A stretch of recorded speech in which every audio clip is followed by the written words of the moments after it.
Almighty God, we give thanks to you, the creator of the universe, and humbly beseech you to direct and prosper the deliberations of the members of this house here assembled for your advancement of your glory and the trust and welfare of the people of Trinidad and Tobago. Grant that peace and happiness, truth and justice may be established among us for all generations. Amen. Amen. Namaste.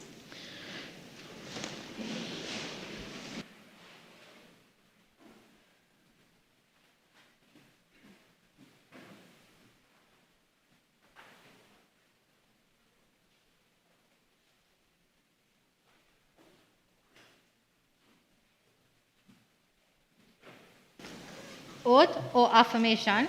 Announcements by the Speaker. Honourable members, I have received communication from Honourable Kamla Prasad Bisessa, SC, MP, Member for Siparia, who has requested leave of absence from today's sitting. The leave which the member seeks is granted. Bills brought from the Senate. Petitions. Papers. The Deputy Speaker.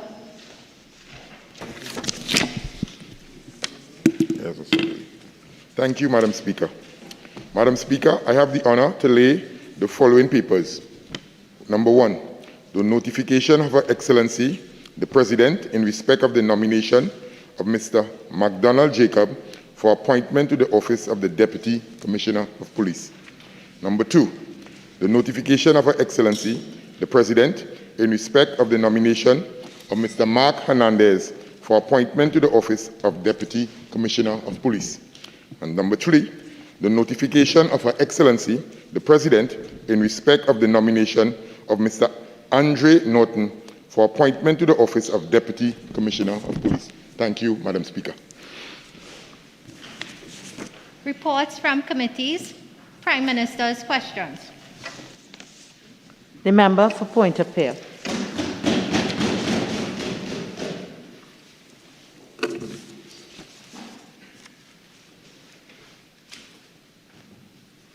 Thank you, Madam Speaker.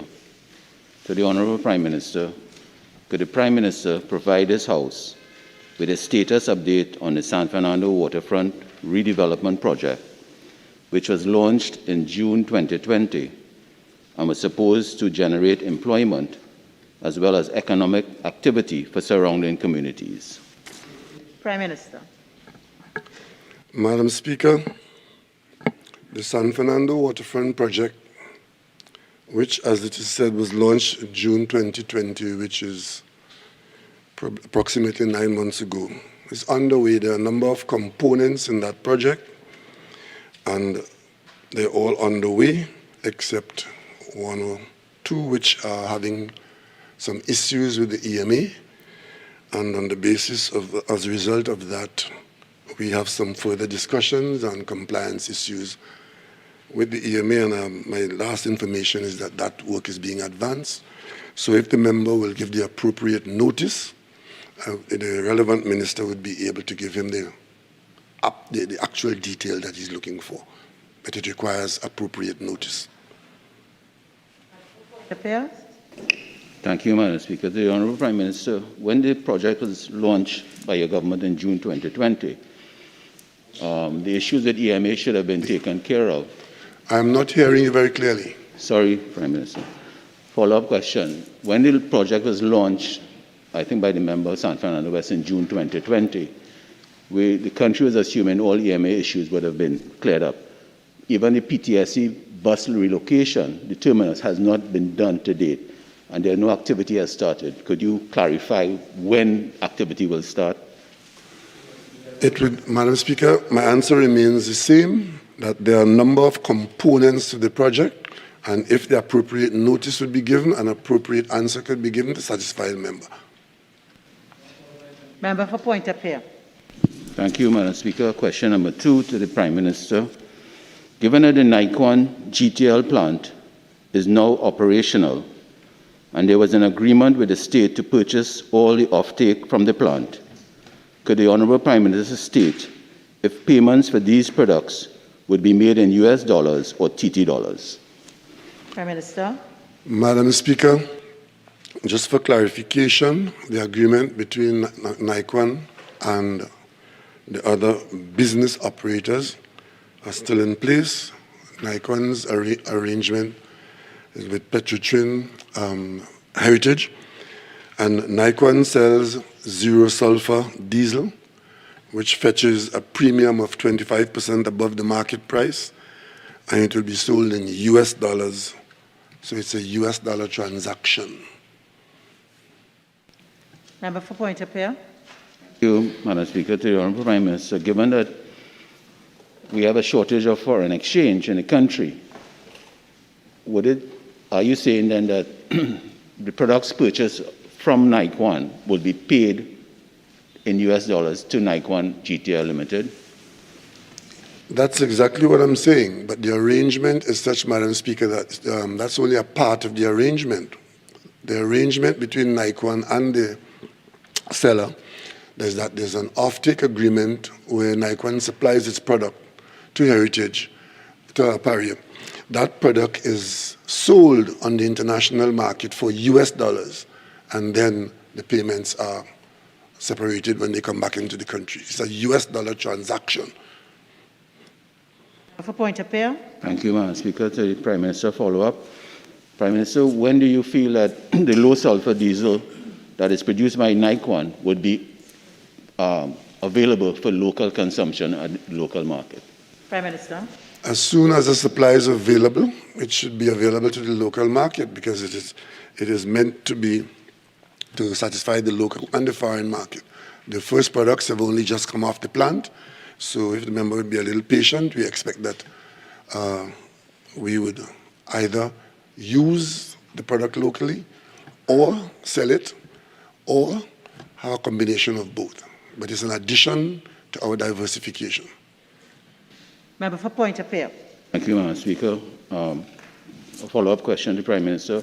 Seeing that we don't have Petrotrin anymore, and the agreement was with Petrotrin, what state company would be responsible for purchasing the products from Nikon GTL Limited? Madam Speaker, the same arrangement that existed before with the principal company of Petrotrin, the Petrotrin successor companies will have that arrangement in place.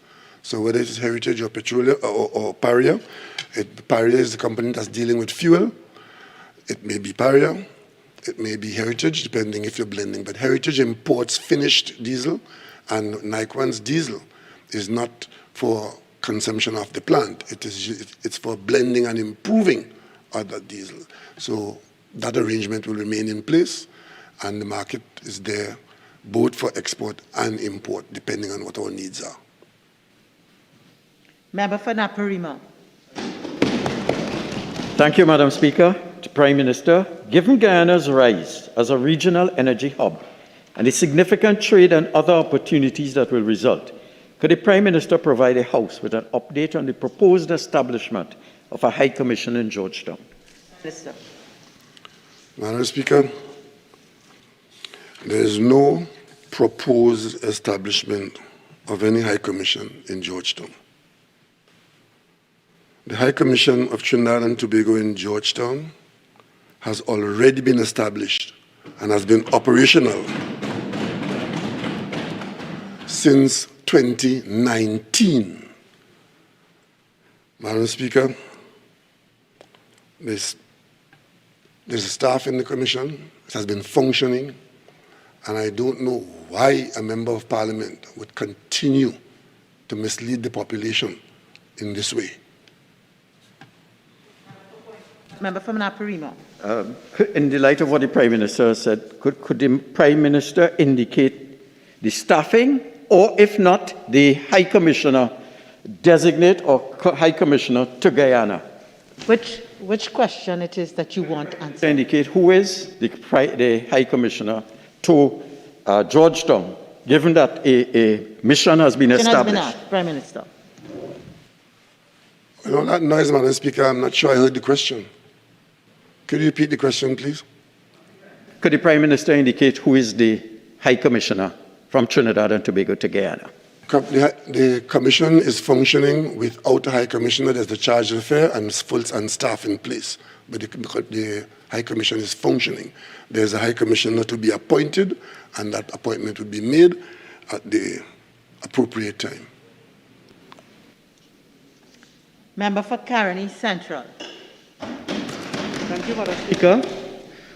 To the Prime Minister, given the recent withdrawal of some US $900 million from the Heritage and Stabilization Fund in fiscal year 2020 and a further US $300 million for fiscal year 2021 thus far, could the Prime Minister inform the House of the productive application of these sums aimed at diversifying the national economy, inclusive of structural reform? Prime Minister. Madam Speaker, funds from the Heritage and Stabilization Fund are deposited into the consolidated fund and are utilized to finance all the fiscal and economic programs of the government as authorized by the Parliament via approval in the annual budget, and that includes the salary of members of Parliament. There's therefore no specific earmarking of funds for the specific purpose. It's budget support which goes into the consolidated funds, and you don't identify the individual dollar bill that came from the HSF, but you identify the general expenditure. So it funds the development program, it funds every aspect of government's operations during the year. Member for Caroni Central. Speaker, can the Prime Minister indicate whether further funds will be withdrawn from the Heritage and Stabilization Fund to pay public servants? I'm not going to allow that as a supplemental question based on what was asked and answered. Member for Urupuch East. Thank you very much, Madam Speaker. Is the Prime Minister aware that in the report on the first withdrawal to the amount of $400 million United States dollars, it states specifically support to the Ministry of Works and Transport, the Housing Development Corporation, and the UDCOT in exact figures from that drawdown? Prime Minister. Well, Madam Speaker, I don't know what is the point of that. The government's annual budget for service of the country contains a development program, and some of that money will go to the development program. There's a fungibility involved. If I just told you it funds the annual budget, and in the budget, the development program has housing, it has bridges, it has roads, that is what it's doing. The fund is not withdrawn specifically to be applied to a particular project. It goes into the consolidated fund and therefore supports the entire uplift of the state. Member for Naparima. The Prime Minister gave this House the assurance that withdrawals from the HSF will be used primarily for investments and not recurrent expenditure. Prime Minister. Madam Speaker, everything the government does in this country is an investment, whether it's a social program or health or education. That's everything we do to service the country is an investment, either in our health, our education, our national security, our construction, our investment in business. That is for the health of this country. Member for Caroni. Member for Caroni Central. Supplemental, please, Madam Speaker. To the Prime Minister, given the report of the roadmap to recovery, that report, there were certain strategies identified. Can the Prime Minister indicate when those strategies are to take effect in this country? I will not allow that as a supplemental question. Member for Barataria-Sano. Thank you very much, Madam Speaker. Can the Prime Minister indicate whether or not he's aware that based on the two reports laid for the withdrawals from the HSF, those monies were not in fact expended on the development program, but on recurrent expenditure to pay contractors right before a general election? Prime Minister. I am not aware of any such thing, Madam Speaker. What I am aware of is what I'll repeat again, that the consolidated fund covers all aspects of government's expenditure in the national budget. And part of the national budget that the member for Barataria approved is a development program which involves the payment to contractors. So I don't know what this is about, except to misinform, misdirect, and mislead the population.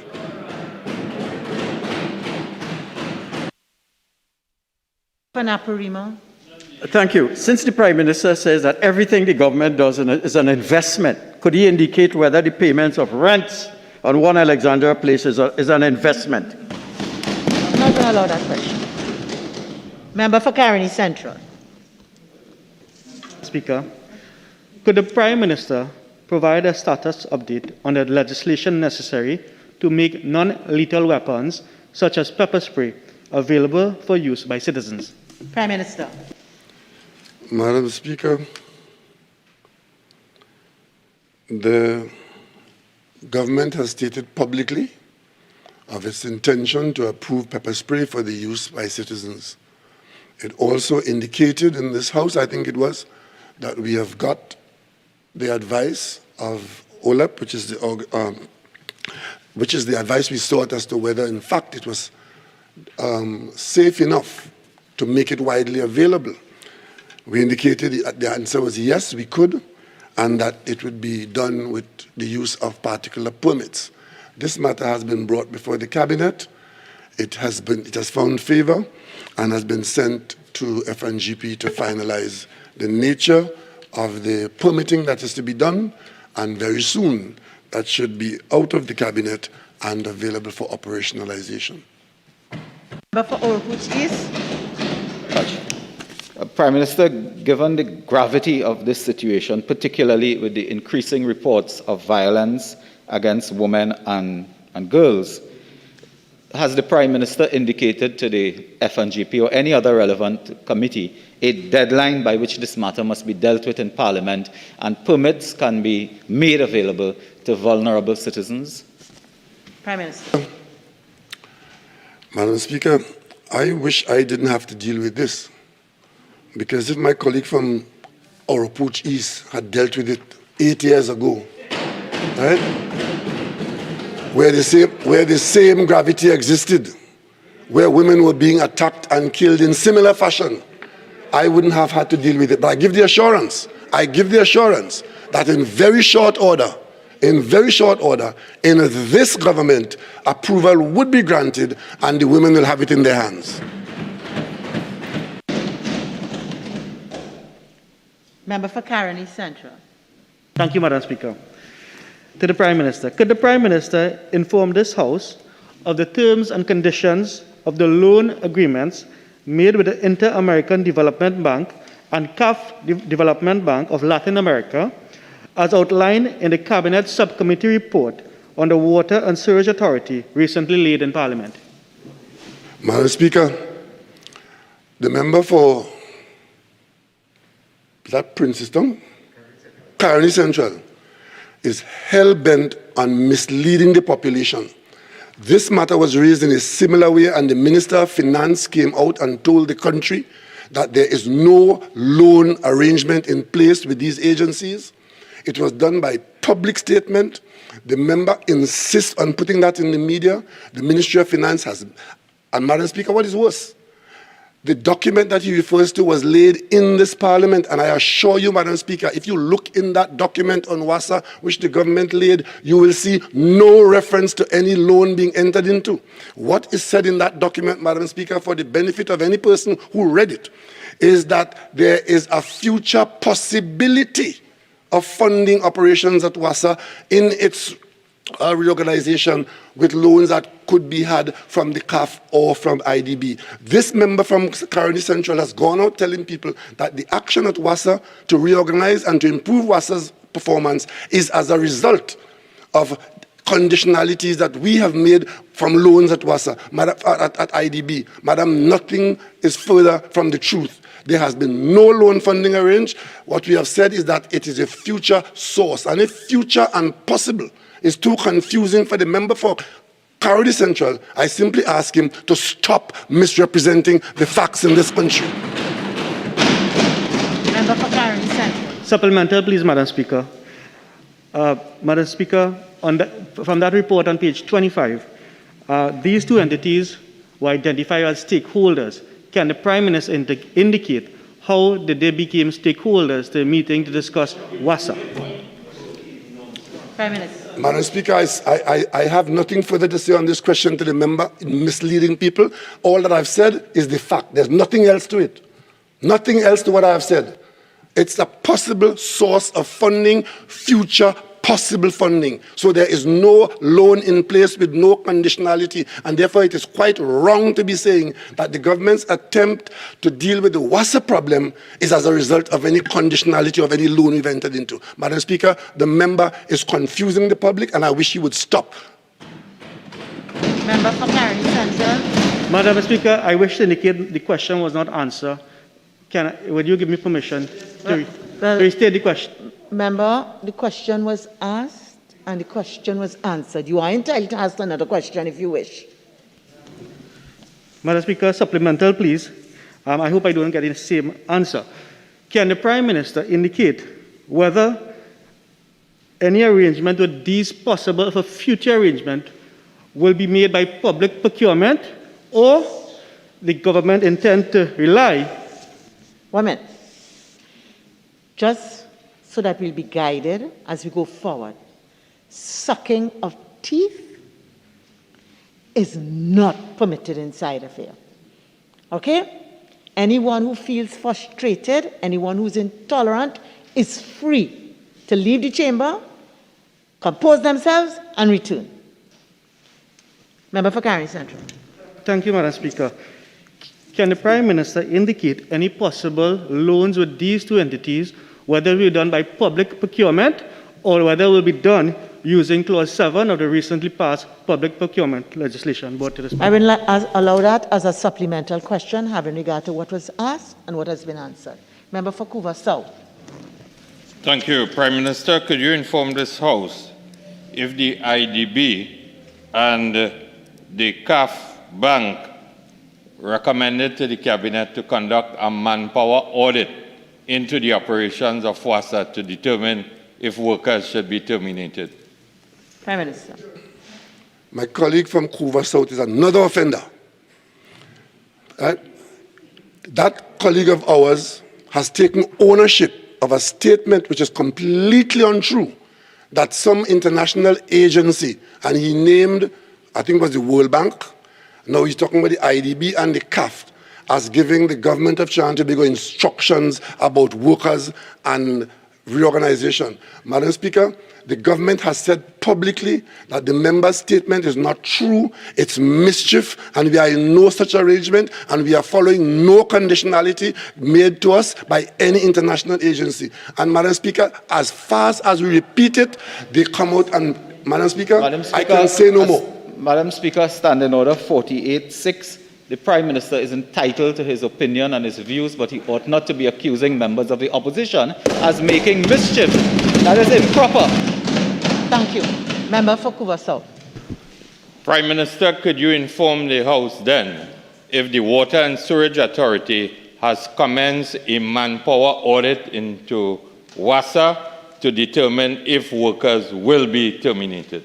Case I will not allow that as a supplemental question based on the principal question asked and answered and the following questions. Member for Faizabad. Thank you, Madam Speaker. Could the Prime Minister provide the House with an update on the status of negotiations between the government and providers outside the COVAX and African Medical Supplies Platform facilities for the procurement of COVID-19 vaccines? Prime Minister. Thank you, Madam Speaker. Madam Speaker, in October 2020, the government of Trinidad and Tobago, through the Ministry of Health, started bilateral discussions with producers of vaccines in China, Sinopharm, and later on, Madam Speaker, the Ministry of Foreign Affairs, alongside the Ministry of Health, had communication and contact with producers of vaccines in India who are producing for Western Europe and the Americas, including the Caribbean. We are also in bilateral discussions with the major producers of approved vaccines, Pfizer, Moderna, Johnson & Johnson, and AstraZeneca. These discussions are ongoing, and depending on how far those discussions have progressed, there are confidentiality agreements in place. We will update the country once we have firm commitments from any of these discussions.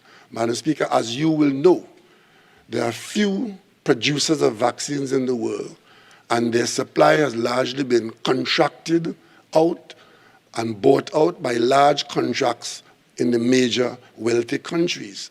And we are in an arrangement to get vaccines in the COVAX, and even the volumes we expected in the COVAX are not being satisfied because of supplies from the approved manufacturers being cornered by the large countries. However, Madam Speaker, we anticipate that in the very near future we'll get our first shipment of vaccines in COVAX, and there'll be a continuous flow after that, and the marketplace will improve as more and more vaccines become available, and we expect that by mid-year this question of availability of vaccine will recede. Member for Faizabad. Thank you, Madam Speaker. Prime Minister, thank you for that update. Can you indicate, are you in a position to indicate the number of vaccines that the government intends to procure outside the COVAX African Medical Supplies platform so as to create the herd immunity that is required to allow for the opening up of the economy?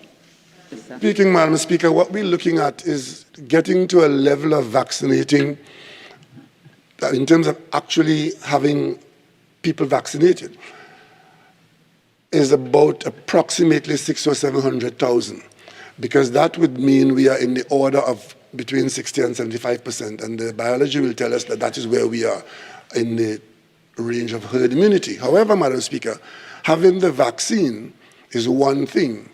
Getting it into people's arms voluntarily is another thing, because there's one country, Madam Speaker, I know of that has a lot of vaccines, but is having great difficulty in having people vaccinated to get to this state of herd immunity. So I trust that in Trinidad and Tobago, when we get our vaccines, there will be a high acceptability and that people will get themselves vaccinated, and we will move from a low percentage to upwards of 60%, and then we would be able to do a lot of things, including taking steps to open up our border and so on. Prime Minister, as head of government of this country, do you at this time have a clue as to when this country will receive or have possession of 1.4 million doses for 700,000 persons to equate to herd immunity? Do you have a clue of when this country will have mass administration of vaccines? Prime Minister. I just said that we expect in short order to begin off receiving our supply from COVAX. That will be the beginning of a flow of vaccine into this country. The COVAX commitments are in place, and Madam Speaker, understand that we don't make vaccines, and vaccines cannot be bought on demand in the world. And Madam Speaker, we don't make vaccines, and worse, vaccines cannot be bought on order in today's world. That situation will improve in the months ahead. We have commitments, we have discussions in place, we have contracts in place, we have payments in place, and given the world supply, Madam Speaker, to answer the question from the member or Portuguese, as I speak to you now, we are looking at about mid-year, that the availability and flow by May, June, July, August, that the flow of vaccines into our country would be such that we would be very busy vaccinating the population, and we expect that the marketplace, the availability of vaccine in the marketplace towards the end of the year would not be a problem, because there'll be more suppliers and larger volumes which are no longer commandeered but available to small countries like ours. Madam Speaker, there's one CARICOM country that has done something which we are not prepared to do. The health department in one CARICOM country has authorized the use of unapproved vaccines into their country because the difficulty exists. There's no WHO approval for Sputnik and Sinopharm vaccine. And we are not prepared to vaccinate our population with anything other than WHO vaccines, and that is what is going to stand. So all this carrying on about we not getting vaccine and we late, madam, is a product that is not available.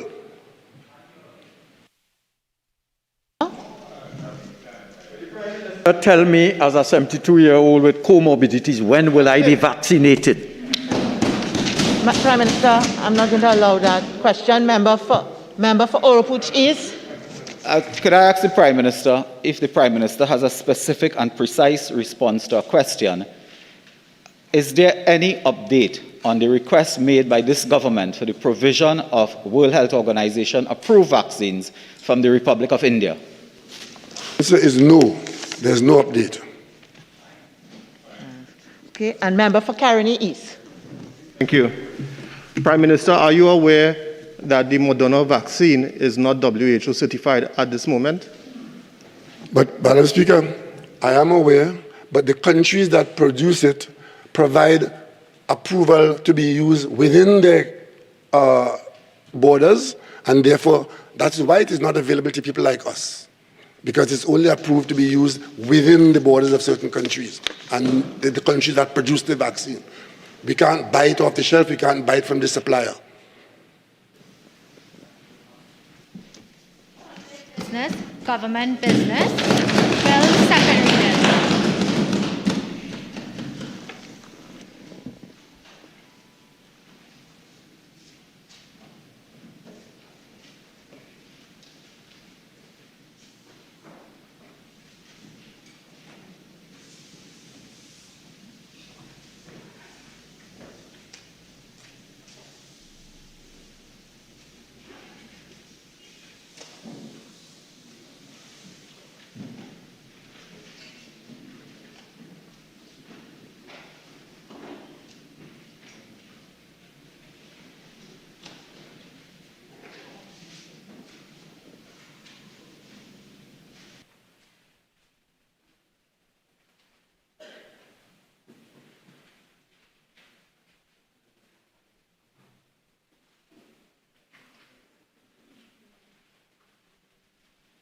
Of Trade and Industry.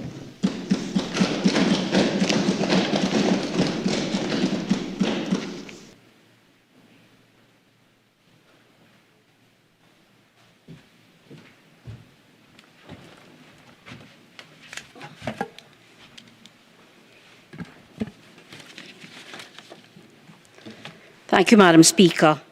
Madam Speaker, I beg to move that a bill entitled An Act to Give Effect to the Economic Partnership Agreement between CARIFORUM states, that is, the Caribbean Community and the Dominican Republic, and the United Kingdom of Great Britain and Northern Ireland, to effect consequential amendments to the Customs Act, Chapter 7801, and for related matters, be now read a second time. Madam Speaker, the bill that is before us today, this Honourable House today, is intended to give effect to the CARIFORUM United Kingdom Economic Partnership Agreement, which is an agreement to govern trade between CARIFORUM states, that is, the 14 members of CARICOM and the Dominican Republic, and the United Kingdom. This House may recall that in 2008, Trinidad and Tobago, as part of the CARIFORUM, signed on to the CARIFORUM European Union Economic Partnership Agreement. And Madam Speaker, on June 23, 2016, the UK, via referendum, voted to leave the EU. It was recognized that once the UK left the EU, the trading relationship between the UK and CARIFORUM states could not continue under the CARIFORUM EU EPA. Rather, there was a need for CARIFORUM states to secure a new trading arrangement with the UK upon its exit from the EU.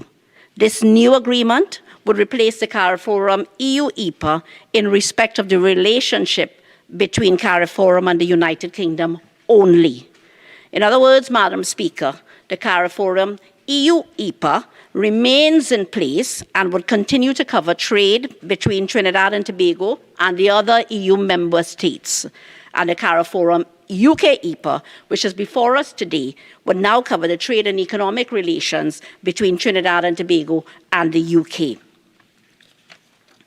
Madam Speaker, in order to ensure a smooth and immediate transition, and as well to ensure continuity in the preferential trading relationship with the UK, what is called a rollover agreement, which mirrors as far as possible the CARIFORUM EU EPA, has been negotiated and signed. CARIFORUM countries and the UK undertook a technical replication exercise of the existing CARIFORUM EU EPA and from January 2018 to March 2019. This exercise was led by the CARICOM Secretariat and the UK, with participation, support, and input from senior trade officials from the CARIFORUM states, including Trinidad and Tobago.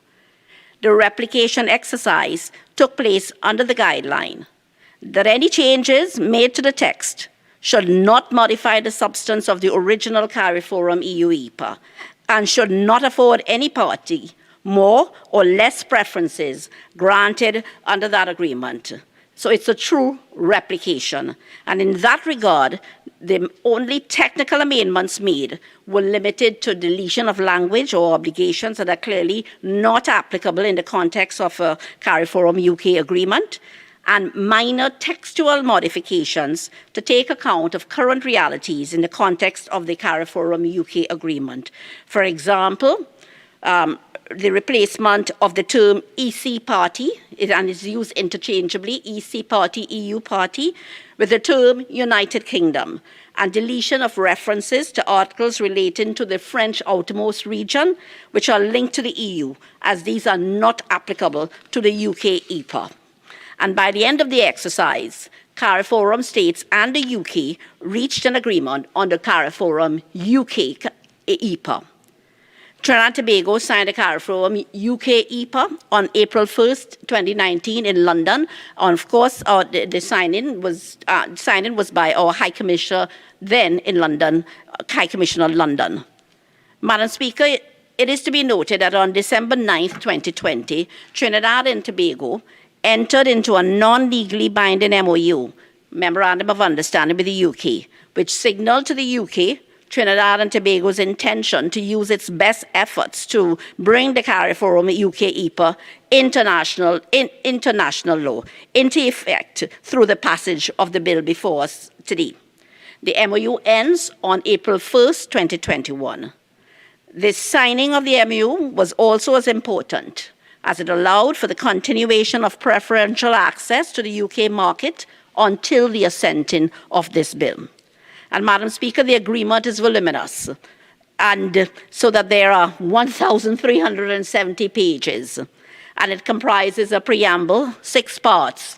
Part 1 being the Trade Partnership for Sustainable Development, Part 2 being Trade and Trade-related matters, Part 3 being Dispute Avoidance and Settlement, Part 4 being General Exceptions, Part 5 being Institutional Provisions, and Part 6 being General and Final Provisions. 14 annexes to the agreement cover, among other things, the commitments that the CARIFORUM states and the UK have made in respect of the trade in goods and the trade in services, and the rules of procedure for the settlement of any disputes that may arise between the parties throughout the course of the agreement. Also included are 3 protocols and their related annexes. Protocol 1, which defines the concept of originating products. This is important as it is only products that meet the criteria of origin will be afforded preferential treatment under the agreement. Protocol 2, which allows some mutual administrative assistance in customs matters, and Protocol 3 on cultural cooperation. There are also 8 joint declarations, 1 on each. Development cooperation, business, used goods, a trilateral approach to rules of origin, 1 on origin of fisheries products, 1 concerning the Principality of Andorra and the Republic of San Marino, and of course 1 on the signing of the EPA and political dialogue, consultations and appropriate measures. There's also a joint statement on trade between the UK and CARIFORUM states. There's also a declaration of the CARIFORUM states relating to Protocol 1 on the origin of fisheries products, as I mentioned before, and of course the signatures. And Madam Speaker, a copy of the actual agreement was gazetted on November 26, 2020, and as number 200 of 2020, and a copy is laid now on the floor of this Honourable House.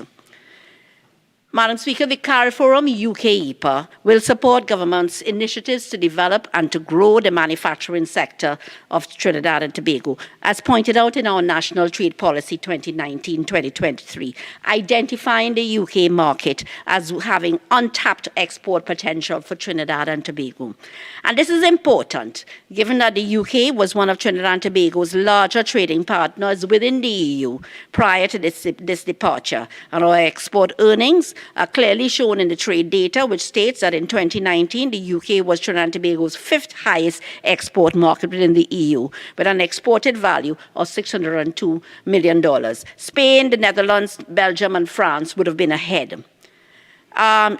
In 2020, and that's just between the months of January to November, the UK was Trinidad and Tobago's 3rd highest export market among the other EU countries, with an exported value of $691.3 million.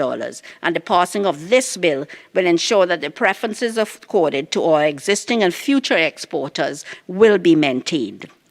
I also want to take this opportunity to highlight that specific focus is being placed on developing this country's manufacturing sector. And it's only last February that the government would have approved a national export booster initiative for the manufacturing sector in the value of $50 million, aimed at promoting exports in international markets, including the UK.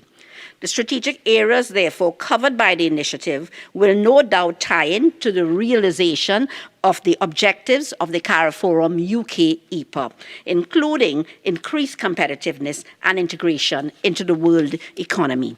Madam Speaker, the main objectives as set out in Article 1 of the agreement include the contributing to the reduction and eventual eradication of poverty, promoting regional integration, economic cooperation, and good governance, promoting the gradual integration of the CARIFORUM states into the world economy, improving the CARIFORUM states' capacity in trade policy and trade-related issues, supporting the conditions for increasing investment and private sector initiatives, and enhancing supply capacity, competitiveness and economic growth, and strengthening the existing relations between CARIFORUM and the UK on the basis of solidarity and mutual interests.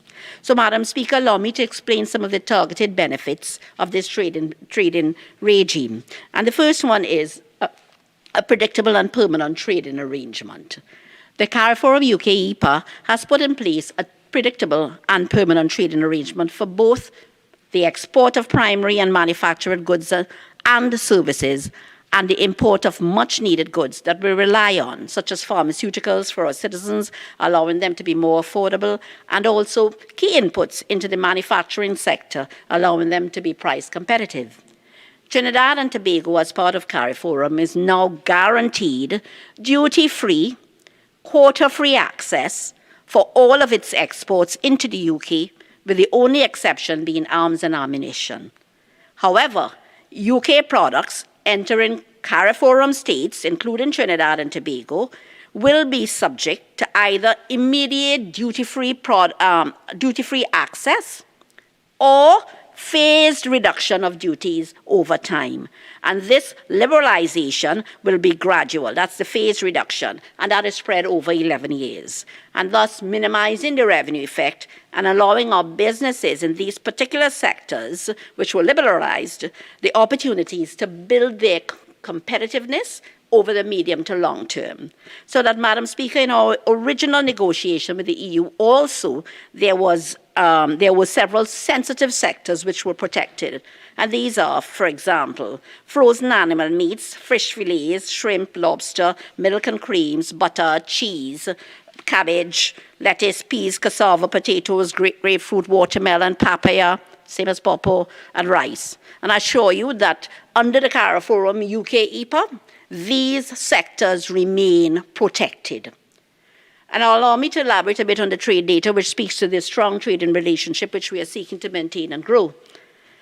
Trinidad and Tobago's exports displayed an upward trend from 2015 to 2017. And while exports declined in 2018 and 2019, signs of recovery were demonstrated in 2020, with exports having increased some 16% over the value in 2019.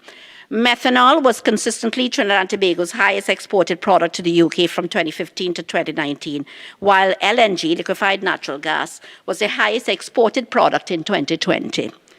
Other top exports include ammonia, other petroleum oils, diesel oil, but also aromatic bitters, paint, lates, gas oil, curry, rum, beer, shandy, chocolates, and cereals.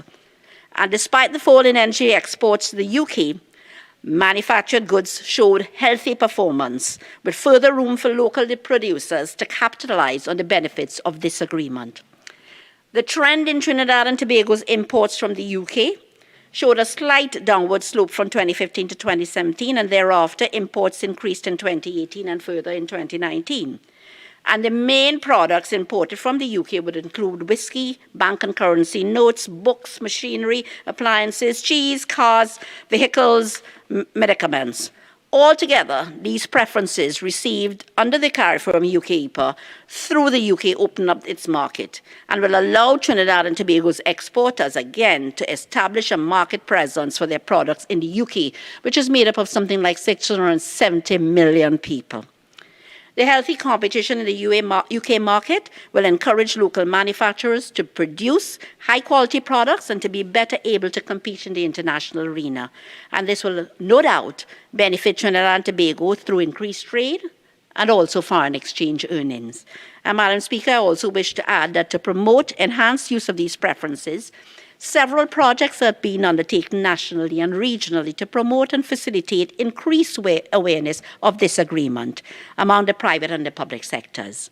The national project will be undertaken through the delivery of a targeted awareness, a virtual session, several sessions, and the administration of a pre- and post-evaluation survey to participants. The regional project currently being implemented is called the UK Trade Partnership Programme. And this project aims to promote trade with the UK under the existing agreement. The project is funded by the government of the UK through the Department of International Development, and this project runs from 2020 to 2022 and is being implemented by the International Trade Center in Geneva.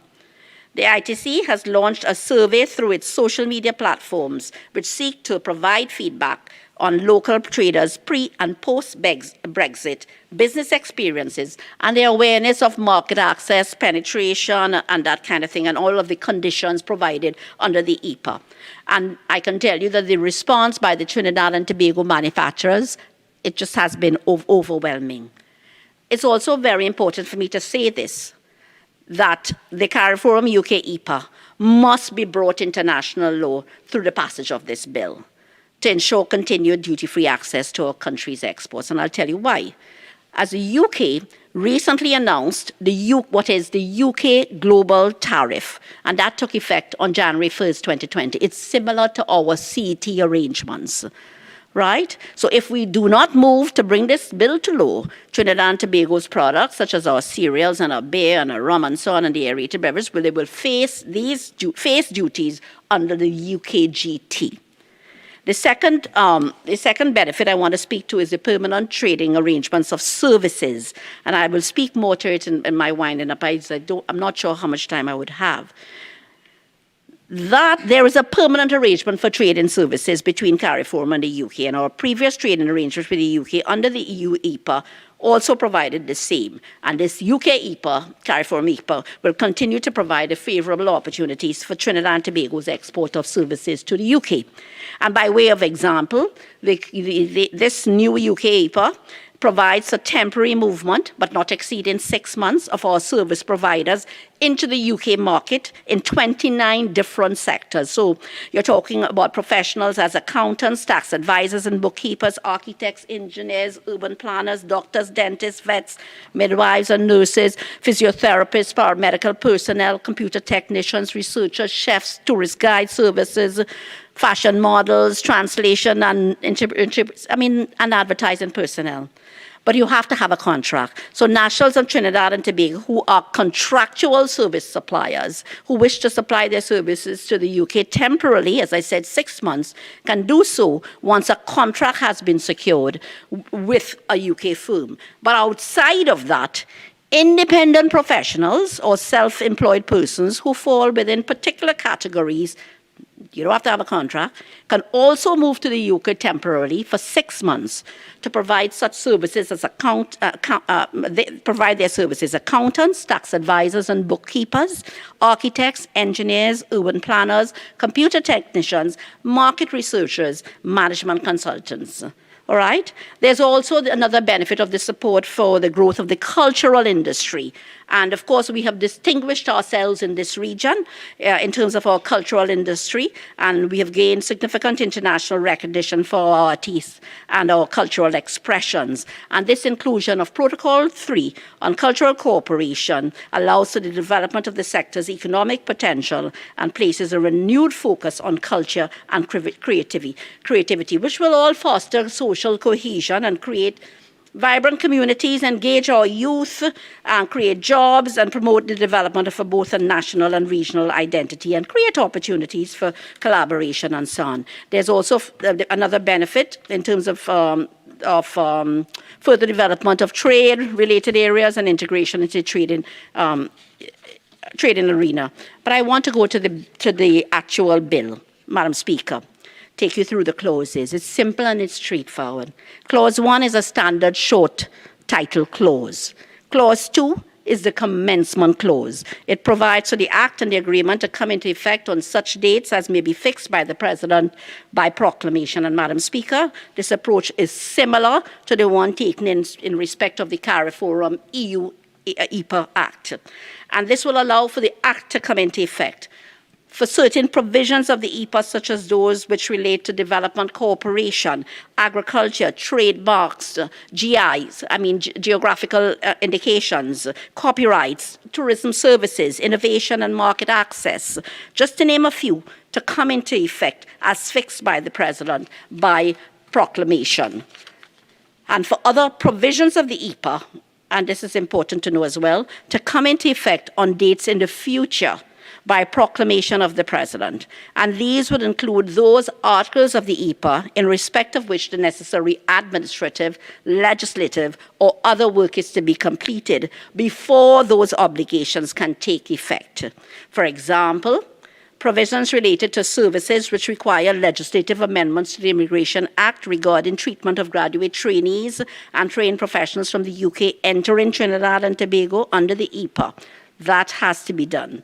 Intellectual property, in which, and I mentioned some aspects which could be done immediately. I talked about the trademarks and copyright and GIs.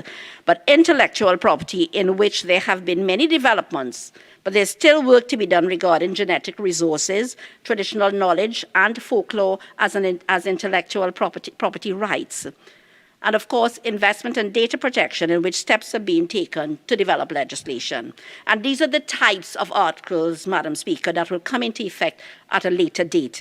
But Madam Speaker, it is important to note that the later proclamation of these articles would not preclude Trinidad and Tobago from exporting our goods and services into the UK upon the immediate proclamation by the President. Clause 3 defines the terms agreement, minister, ministry. It is to be noted that given the size of the CARIFORUM-UK EPA, it will not be attached to the bill as a schedule. Instead, as was done with the CARIFORUM-EU EPA, the agreement was gazetted and the relevant reference is made in the definition of agreement. Clause 4. Subclause 1 is intended, subject to the commencement clause, to give provisions of the agreement the force of law. This would take effect on the dates of proclamation fixed by the President in accordance with Clause 2. Subclauses 2 to 4 allow for any amendment of the agreement to be made, to be given effect by the Minister by order. And Madam Speaker, this House may rest assured that this legislation anticipates some parliamentary scrutiny of this process, and as such, any order by the Minister for an amendment to the EPA would be subject to the affirmative resolution of Parliament. Subclause 5 and 6 allow for judicial notice to be taken of the provisions of the EPA and any amendments that are going to be made in the future. It also requires that the Minister make a copy of the EPA and any orders that are made to amend it available on the Ministry's website, and to ensure that a copy of the EPA and any orders made in respect of it are gazetted. Clause 5 gives the minister the authority to make regulations as may be required. And Clause 6 sets out the consequential amendments that arise in respect of the Customs Act, Chapter 7801, for the removal and reduction of tariffs in respect of goods originating in the UK. And it proposes to amend the Customs Act by inserting a new Section 6C, by which the term agreement is defined. It is to be noted that this definition accords with the definition of the said term in Clause 3 of the bill. A new schedule, the 11th schedule, is inserted, and this schedule sets out the goods which originate in the UK and are being imported into Trinidad and Tobago under the EPA, which are duty-free at the time of the signature of the EPA, acknowledging that those goods will continue to be duty-free. A new schedule, the 12th schedule, is inserted, and this schedule sets out the reduction of duties on a phased basis of those goods set out in the schedule, which originate in the UK, which are being imported pursuant to the EPA into Trinidad and Tobago, which meet the rules of origin requirements, that's a must, and in respect of which the appropriate documentation is submitted. Some of the items may require SPS and so on, right? And Madam Speaker, the President is empowered to amend the 12th schedule, just as we do always, for any amendment of tariffs set out in that schedule to come into effect or to provide for their lapsing or expiration. And that's the simplicity of the bill. 6 straight clauses. So, Madam Speaker, as I said before, this UK, the UK in of itself, a significant trading partner, but more than that, a country with whom this country has historical relations, fraternal relations, a very, very important partner in all aspects beyond trade. And therefore, we consider the UK a significant partner. And in this case of this bill before us, a significant trading partner to Trinidad and Tobago. Like the CARIFORUM EU EPA, the CARIFORUM UK EPA not only seeks to maintain and preserve the preferential access for our goods and services, but it provides significant opportunities for our manufacturers and our service suppliers to grow. And I detailed all of the professions, Madam Speaker. Our government, in its recovery plan, has embarked upon a robust development agenda to navigate this country to sustainable growth and diversification. And as a part of that plan, significant attention is being placed on increasing our exports to generate the much-needed revenue and foreign exchange.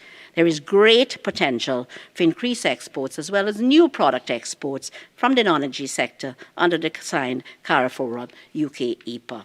So this comprehensive EPA, the 1,370 pages of it all, it marks a milestone in our trade and development and economic development, as it covers a wide range of areas which will enhance the integration of our country and region into the world trading system and strengthen our participation at discussions in the wider international fora. Further, as a development agreement, the development cooperation will improve our institutional procedures and assist with addressing our supply side constraints. I'm certain that the healthy development of economic and trading relations between Trinidad and Tobago and the UK will continue to bring solid and tangible benefits to the people of both countries. And of course, there's our diaspora always at heart.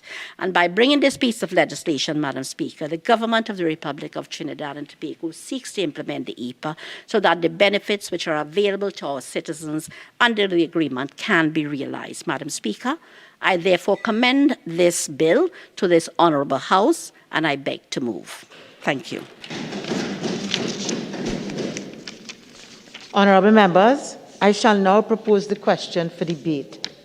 The question is that a bill entitled An Act to Give Effect to the Economic Partnership Agreement between CARIFORUM States, the Caribbean Community, and the Dominican Republic, and the United Kingdom of Great Britain and Northern Ireland to effect consequential amendments to the Customs Act, Chapter 7801, and for related matters be now read a second time. Member for Miaru.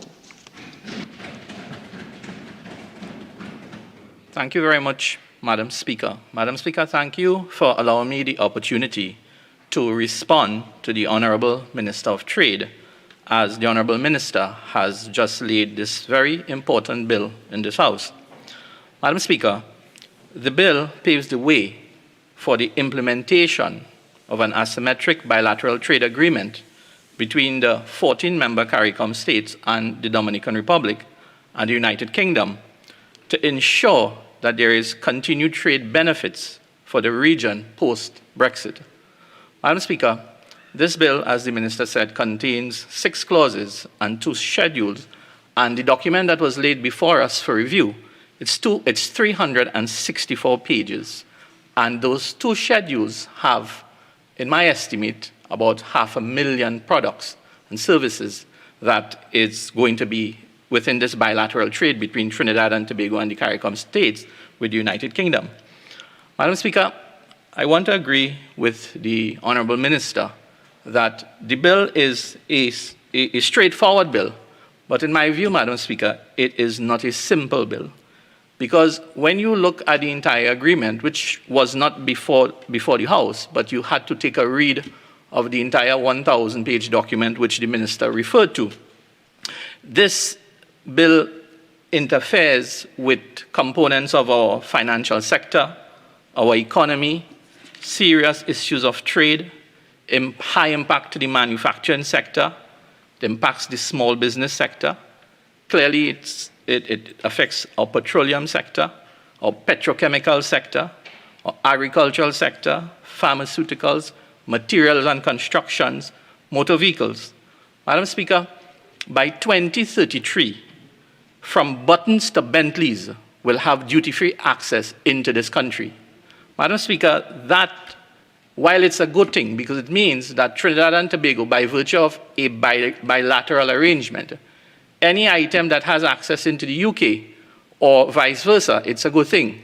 But we must prepare our economy, our manufacturers, our players to make sure that that bilateral trade has some equity in that our partner in the UK does not gain an upper hand while we suffer a consequence later down. Madam Speaker, there could be no reasonable opposition to an economic agreement with duty-free benefits between this region and the UK. But we must scratch the surface a little deeper and you would realize that there may be some unsatisfactory trade realities, which I'm hoping that the Minister will address in her wind-up, and perhaps if it is not in the forefront or the view of the government, that while we do have about 12 or 13 years to full duty-free for all products out of Britain, that some actions can be put in place to deal with this. Madam Speaker, the region, which is our CARIFORUM region, has had a negative balance of trade with the EU, with a reduction in exports over the years, as the Minister said. But Trinidad and Tobago has underperformed, Madam Speaker, in trade with the EU countries, especially with petroleum products, as domestic production and the world prices have fallen. As a bloc, the EU is the world's largest economy, accounting for around 20% of GDP. The EU's GDP is 14 trillion euros.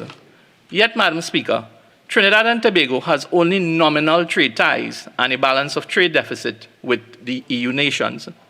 The UK, Madam Speaker, is the 5th largest exporter and the 5th largest importer in the world. Trinidad and Tobago is listed as the UK's 90th largest trading partner, which is only accounting for about 0.1% of total UK trade. Madam Speaker, a report from the UK Department of International Trade in 2019 identified 1,286 VAT-registered UK businesses exported goods to Trinidad and Tobago, but only 96 registered UK companies imported goods back from Trinidad to the UK. So there is a huge imbalance even on the old EU EPA. So while the EPA itself is good paperwork and a positive trade initiative on its own, it cannot provide a fillip in exports that we are looking for, unless we address certain issues, some of them which I will present for this House to consider. To weigh, Madam Speaker, the likely results from the UK EPA, we must examine the current state with respect to Trinidad and Tobago and the existing CARIFORUM-UK because it is a similar model agreement. While the agreement creates preferential market access, CARIFORUM itself has slipped from a trade surplus to a deficit within the EU. Since 2008, Madam Speaker, when the CARIFORUM EU EPA was launched, European exporters have done better than their regional counterparts. In 2019, the most recent year for which statistics are available, the CARIFORUM nations exported 4.6 billion euros worth of goods and services, but it imported 7.04 billion euros. What that says, Madam Speaker, is that there was a trade deficit of over 2.44 billion euro. So even if the removal, Madam Speaker, of tariff barriers in the region, including Trinidad and Tobago, it could not register a positive balance of trade. The region is currently exporting less petroleum products, sugar, bananas, alumina, rum, and other products to the EU. So, Madam Speaker, in the Minister's presentation, the Honourable Minister identified in the EPA between CARIFORUM and the EU some key objectives. Again, since this EPA is modeled in a similar manner, I'm thinking that the objectives would still apply. It is important to examine how these goals and to see how Trinidad and Tobago has fared. If I would just quickly repeat some of those objectives. 1, reduction and eventual eradication of poverty. Madam Speaker, sadly to say, under this administration, there has been no eradication, and in many cases, poverty has worsened in several areas in this country. 2, promotion of regional economic integration and cooperation. Madam Speaker, CARICOM still cannot decide on a way forward with the CSME. 3, strengthening of the region's integration in the world economy. I have seen no evidence of that, Madam Speaker. 4, improvement of the region's capacities in terms of trade policies and trade-related issues. Madam Speaker, respectfully, this has not taken place under this administration. 5, establishment and implementation of an effective, predictable, and transparent regulatory framework for investment in the region. No headway has been made in that either, Madam Speaker. Madam Speaker, 6, improvement of the role of the private sector. TTMA and the national and regional chambers have been pleading for more involvement in relevant policy making. That has not happened, Madam Speaker. 7, reinforcement of the relations between parties on the basis of solidarity and mutual respect. Again, no evidence of more meaningful diplomatic relations between the parties. So, Madam Speaker, the question that I must ask, what is the government doing to ensure a reversal of the trade deficit with the EU and at least to get the best from this CARIFORUM-UK EPA? At a time, Madam Speaker, when Trinidad and Tobago economy is at its lowest ebb as a result, as you know, of the declining energy production, weak commodity prices, and of course, COVID-19, it is a no-brainer that the government should seek to leverage out the most out of this duty-free access to the United Kingdom. So to give a boost to this country's exporters and potential exporters, financial stimulus should be provided to niche manufacturers so that it could fully benefit from the duty-free status. Madam Speaker, SME should be granted incentives in order to enter the export market. The Minister has touted the long-standing trading relations with the UK, but the Honourable Minister has not announced a pathway to reap significant and sustainable financial benefits from this new EPA. In fact, Madam Speaker, with the impending increases in water and electricity rates, property tax, etc., domestic cost of production is likely to increase, affecting the competitiveness of our products, because as a bilateral trade, while we will have duty-free access into the British market, our products must be competitive as well for a demand to be created. Madam Speaker, when you add the escalating crime situation and businesses having to have higher charges to their books for security, transportation, and other services, this too will affect production costs for our products to enter the British market. So, Madam Speaker, the question I would ask the Minister as well, what layer of protection is the government given to local exporters and potential exporters? Is the government cooperating with the Manufacturers Association to create a more conducive environment for entrepreneurship and innovation? Hopefully, in her wind-up, the Minister will address that. Madam Speaker, I have read on several occasions where the TTMA has been requesting certain trade facilitation measures in order to double exports to TT 7 billion by 2025. What is the status of that arrangement, Madam Speaker? Madam Speaker, I'm asking the Honourable Minister to ensure that her government review all applicable trade policies going forward. The government must also speed up its digitization process, including the effective implementation of the e-commerce windows. Innovation, an efficient and trained workforce, and the cooperation of the labour sector, modern technology, updated intellectual property matters, marketing trusts, competitive labelling and packaging are all required, Madam Speaker, if Trinidad and Tobago is to gain from this EPA. And the government must provide purposeful leadership. In some cases, Madam Speaker, manufacturers and prospective exporters are not fully aware of the benefits of the CARIFORUM-EU EPA. Now, I'm glad to hear the Minister announce that there will be a training program and a sensitization program going forward. So definitely a concise and precise and strong education campaign must be undertaken for both the EU and the UK arrangements to really make sense to our manufacturers.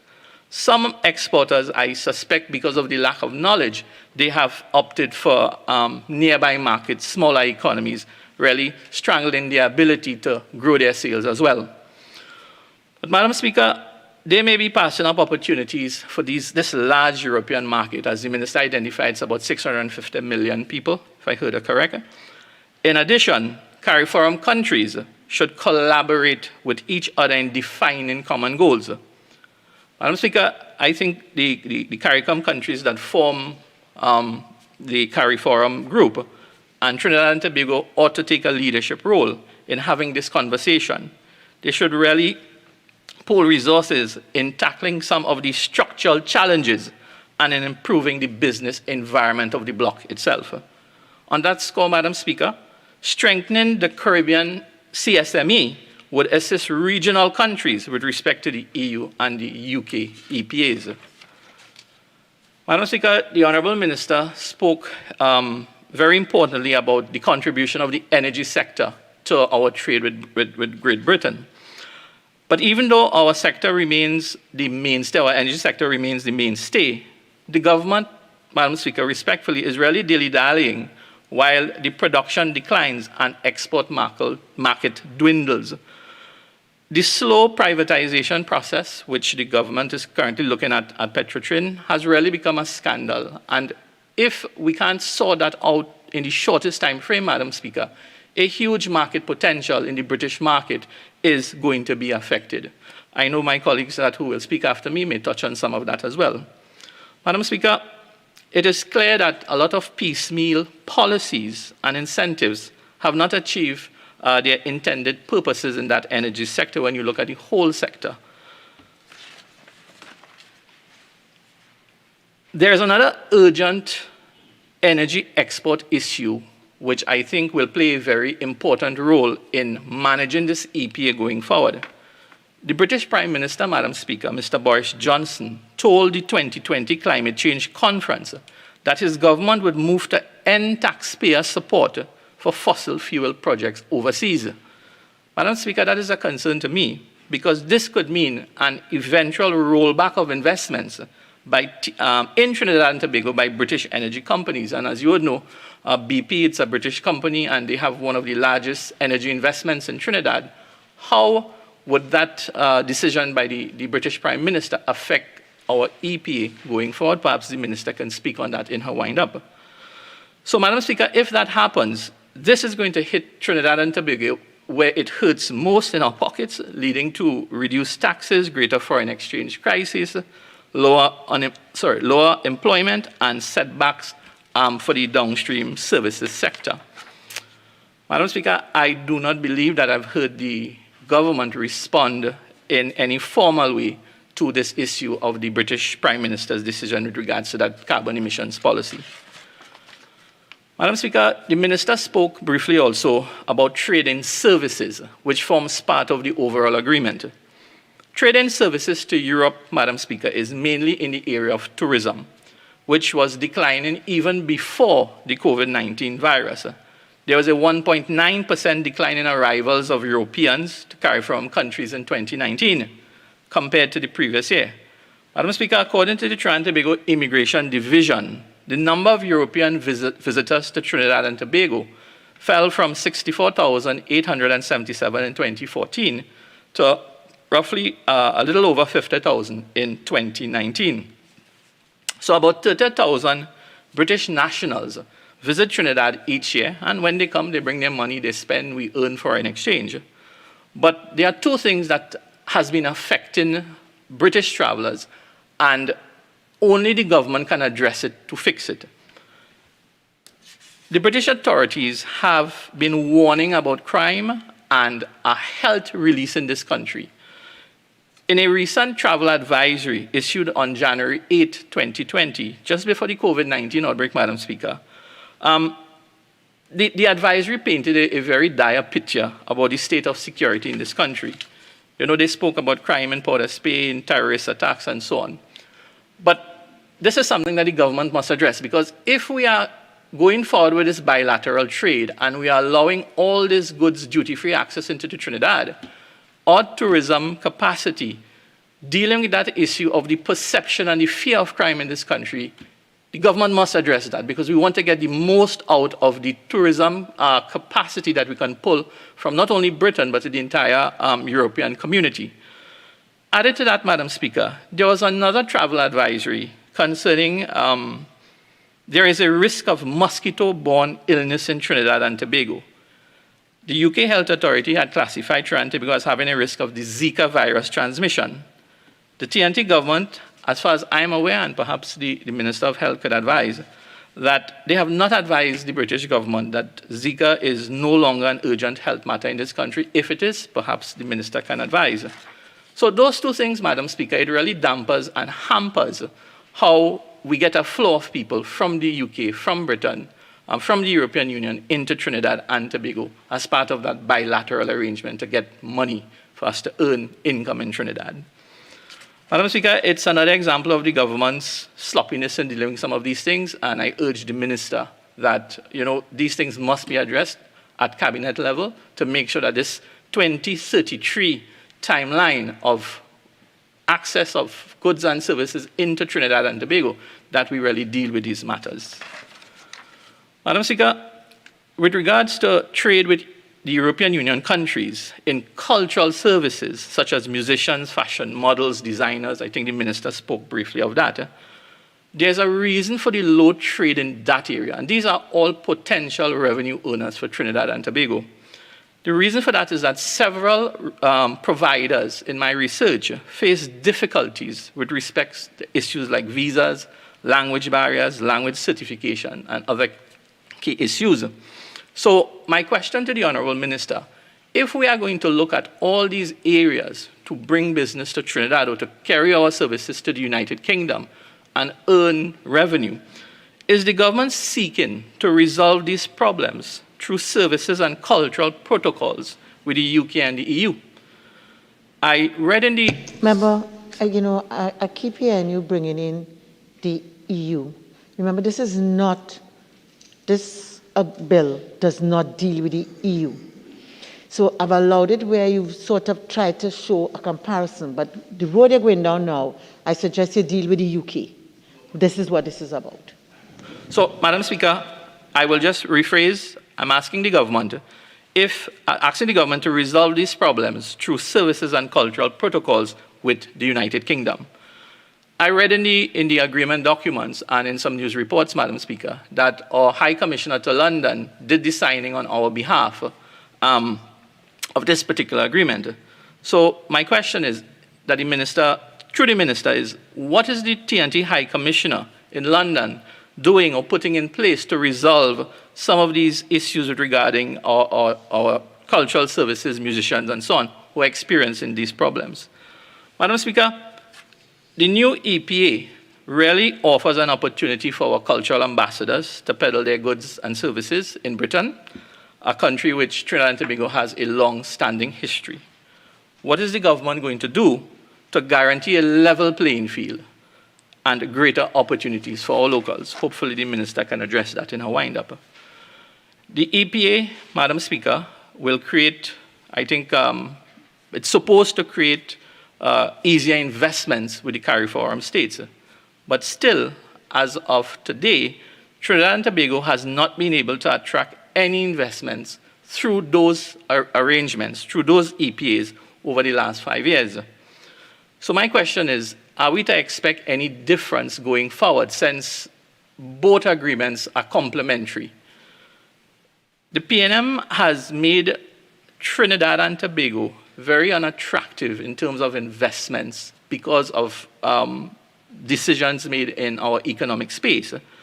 And I'm hoping that the Minister understands that unless we don't improve our current standing in the ease of doing business, move us from 105, get us out of that space, then we are not going to be assisting our manufacturers and our small business to really compete against our British partners in the coming years, especially on the countdown to 2033.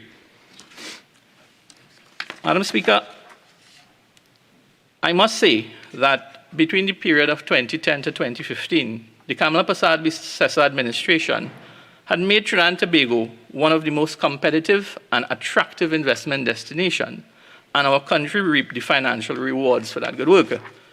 This new EPA gives the government, Madam Speaker, an opportunity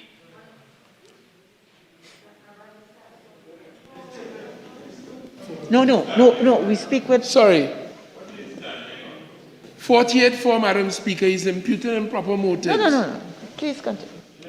Thank you, Madam Speaker. Madam Speaker, Thank you so much.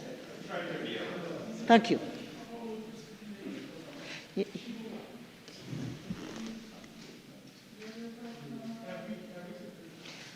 Member for St. Augustine, maybe if you look this way, you'd see I'm on my legs.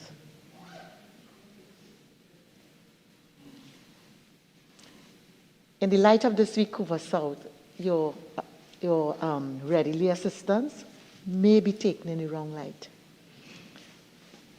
Member? Madam Speaker, I will just repeat this line. This new EPA gives the government the opportunity to reset the investment climate. The question that I have to ask the Minister again, are there any new and measurable trade advantages for CARIFORUM countries, and TNT in particular, with respect to this United Kingdom, which is now delinked from the European Union? In 2019, Madam Speaker, CARIFORUM exports to the UK was 11% of all exports and 9% of the total EU imports. CARIFORUM exports to the UK was worth 478 million euros. Trinidad and Tobago and other CARIFORUM countries must carefully study and report on whether a post-Brexit UK will offer any peculiar trade opportunities that were not enjoyed under the other agreement. That relevant. So again, I rise to remind members of the provisions of Standing Order 53. The muffled mask and talking creates a buzz. It affects my ability to hear the member's contribution. Please don't let me rise on that again. Thank you. Thank you, Madam Speaker. Madam Speaker, under this EPA that is before us, CARIFORUM countries are to fully phase out duties, as I mentioned before, by 2033. This means that European goods and services would become more competitive in our region. Madam Speaker, it is my hope and my wish that their products and services does not flood out our markets and squeeze out local production. What is the government's roadmap plan to 2023, Honourable Minister? What specific measures are being taken by Trinidad and Tobago to give our local products an identifiable edge and to prepare for an avalanche of goods and services coming out of the UK based on this agreement. Honourable Minister, 2033 is just 12 years away. There should be a working manual with time-bound goals and objectives. While this EPA allows for the removal of tariffs, there is a critical issue with respect to non-tariff barriers that is not being dealt with by this government. Inefficiencies at the port and at customs are a major non-tariff humbug. A study by the International Financial Center has confirmed these obstacles. Madam Speaker, matters such as onerous documentation, the arbitrary behavior of certain personnel, and the overlap of various administrative organizations and windows are also impediments to trade. The Kamla Prasad Bisesa administration had made significant gains over the years in reducing these bottlenecks.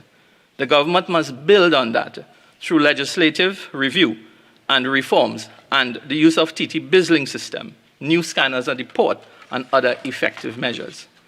Madam Speaker, the government must implement the IFC recommendation of a strengthening of inspection and certification processes at key government agencies. I also want to mention something that one of our CARIFORUM members are doing, Madam Speaker. That's St. Lucia. St. Lucia has taken concrete measures to prepare maritime and other sustainable industries in light of the collapse of their tourism sector and because of COVID-19 in order to attract international investors. Madam Speaker, that government has taken the decision to upgrade worker skills at no cost to its citizenry. Madam Speaker, that measure is really an example of small island states evolving its economy because of the current economic imperative. In Trinidad and Tobago, Madam Speaker, this administration has still not taken any steps towards the line of diversification of the economy sufficiently to prepare us for 2033. Madam Speaker, the foreign exchange crisis will also cause some problems. My colleagues will speak on that. This crisis that we are facing could make this EPA meaningless in the long run. Special emphasis, Madam Speaker, must be placed on cultivating markets for food, paper, beverages, minerals, spirits, for which there are sizable markets in the UK and the rest of Europe.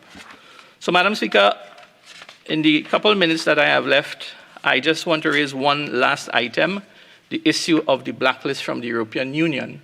How is that going to affect this EPA and our ability to trade with certain companies, especially if it's going to be hampering the banking sector because of that blacklist? Now, I note recently that Barbados have come off the blacklist. And from what I've read, as soon as they objected to that, I mean, the back of the government there had a reversal. Our Honourable Attorney General has been liaising with this matter, he too objecting of our position on the blacklist. But clearly, his bite is worse than his bark because nothing is happening. So I just want the Minister to just address this issue, whether the blacklisting of us in the European Union would hamper this particular issue. So, Madam Speaker, the government must utilize this EPA not as an end in itself, but as an opportunity to refocus on exports by assisting both the public and private sectors and by removing critical logjams to make sure that we benefit from this EPA. Thank you, Madam Speaker. Member for Tobago West.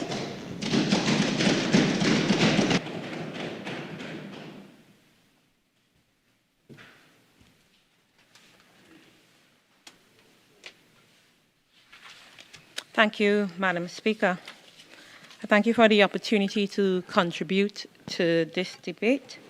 Madam Speaker, I have the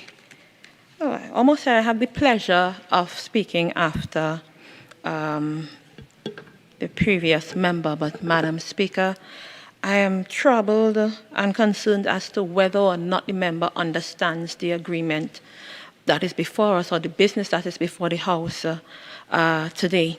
What we are debating here today, or what we are examining today, is an arrangement between the CARIFORUM countries and the UK. We are ratifying this agreement. We would have already signed in December of 2020, and it is very similar, if not identical, to the same a piece of legislation that was brought in 2013 by his then Minister of Trade, Mr. Vasant Bharat, and then taken to the Senate in 2013 by former member Stephen Cadiz, and they spoke glowingly about the agreement. Now, Madam Speaker, this agreement that we are discussing today is identical to what we debated and passed in 2013. So I am very clear, based on the previous member's contribution, he doesn't understand the material before us, and he certainly doesn't understand how international trade works. Madam Speaker, he spoke about being fearful of UK products flooding Trinidad and the Trinidad and Tobago market. There is no one country that makes or produces everything that it needs. If it was so, then we wouldn't need an international multilateral trading system. Many of the products that we are importing from the UK, who isn't even our #1 trading partner, the US is, we do not make here. We do not produce here. So we have to engage in an international trading agreement in order to make that happen. Madam Speaker, the advent of the WTO in 1995 marked the beginning of a new global economic order, geared at weaving economies together, opening markets to the world, increasing competition, lowering protection, and reshaping international relations like never before. That was 1995, Madam Speaker. Today, more than half of the world's trade takes place tariff-free. Free from trade barriers, Madam Speaker. Trade barriers continue to fall. Both developed and developing countries of the international multilateral trading system have no choice but to reshape, retool, reposition, and get with the program or get with the times. The CARIFORUM-UK trade agreement that we're examining today, that was signed in April of 2019, seeks to preserve the region's preferential trading relationship with the UK, or if I should say more specifically, Trinidad and Tobago's preferential trading relationship with the UK in a post-Brexit situation. You may remember, Madam Speaker, that around 2016, the United Kingdom would have voted to separate themselves from the European Union. Therefore, the trading agreements have to be renegotiated and signed so that we can maintain and preserve that relationship with the United Kingdom, who had been a major trade partner for us in the past. Now, Madam Speaker, this is not new. This is not new to us. Trading with the UK, trading with the EU is not new to us, Madam Speaker, based on our colonial history, based on previous trade agreements like the Lomé Convention, and the Lomé Convention, which dates as far back as to 1975, and the Cotonou Agreement of 2000. Madam Speaker, if we did not, as a country, as CARIFORUM countries, as Trinidad and Tobago, sign this new agreement with the UK, then we as Caribbean countries would have seen an increase in cost of entry for all products and services entering the UK market. And we have enjoyed tariff-free and quota-free access to their markets since the 1970s, Madam Speaker. Now, with the advent of the WTO, we have to introduce some sort of reciprocity. And those negotiations started in 2002, Madam Speaker, and ended in 2007, in keeping with WTO guidelines. Now, Madam Speaker, I think that here we are 13 years later, making similar arrangements with the UK, which will redound to the benefit of our economies and strengthen the relationship between the countries. This agreement grants us access to a market 670 million people strong, with tremendous purchasing power. And that puts us in a position to achieve economies of scale, to improve product quality and quantity, to build the partnerships and expand businesses, to reduce unit costs, to access the technologies, resources, and expertise of our partners in the UK market. In addition to the usual market access concessions and benefits, Madam Speaker, this agreement covers poverty reduction, is geared towards poverty reduction, the strengthening of our institution, the modernization of our economies and regional integration. It is very similar to what we negotiated or what we debated in June of 2013 as brought to this House by then Minister of Trade, Mr. Vasant Barant, and taken to the Senate by Mr. Stephen Cadiz. I think it would have served the member well to at least take a read of his colleague's Hansard record. Madam Speaker, I remember being a student at UWI in 2007. I studied international trade policy, and at that point in time, we were negotiating the EPA with the European Union. And member countries, member states of CARIFORUM, more so of CARICOM, were concerned about whether or not we'll be able to cope in these new economic arrangements where we have UK goods and services now entering our markets. Of course, even though from day one, we are allowed free access from day one, we are enjoying 25 years of tariff liberalization, giving us some time to build our economies, giving us some time to strengthen and nurture and work with our private sector at home so that we could be ready to embark on this journey of taking up new opportunities in the European, or should I say in the UK market. Madam Speaker, one thing was sure throughout my time at school and even afterwards when I worked on this same matter at the IADB in Washington, D.C. and at the OAS, amongst all our Caribbean brothers and sisters, Trinidad and Tobago was always seen as the most robust economy, the most resilient economy that would be able to stand up and to perform well and to properly take advantage of this opportunity.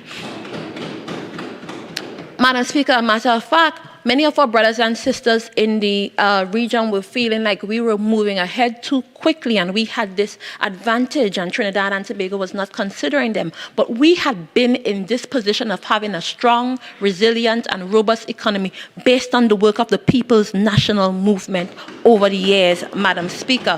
When you look at the products that give us the trading advantage and it's bringing in the money in agreements like these, it's based on industries that were developed and invested in over the years by the People's National Movement, and I am very proud and happy about that.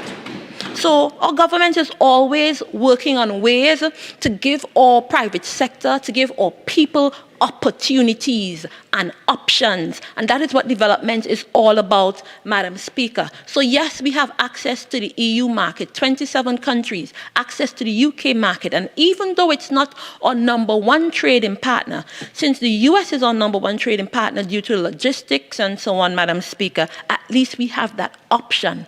And there are private sector entities among us who have already been taking advantage of those options and those opportunities. And that is what we continue to do. So it doesn't stop with the UK. It doesn't stop with the EU. Of course, our country is negotiating and continuing to engage on trade relations with other countries to give our private sector more opportunities. The Minister of Trade has earlier spoken to trade in methanol and LNG and these other areas where we are making waves. Madam Speaker, I think one of the most attractive features of the agreement and the opportunity that it provides for us as a country is that opportunity to grow and expand in non-energy sector.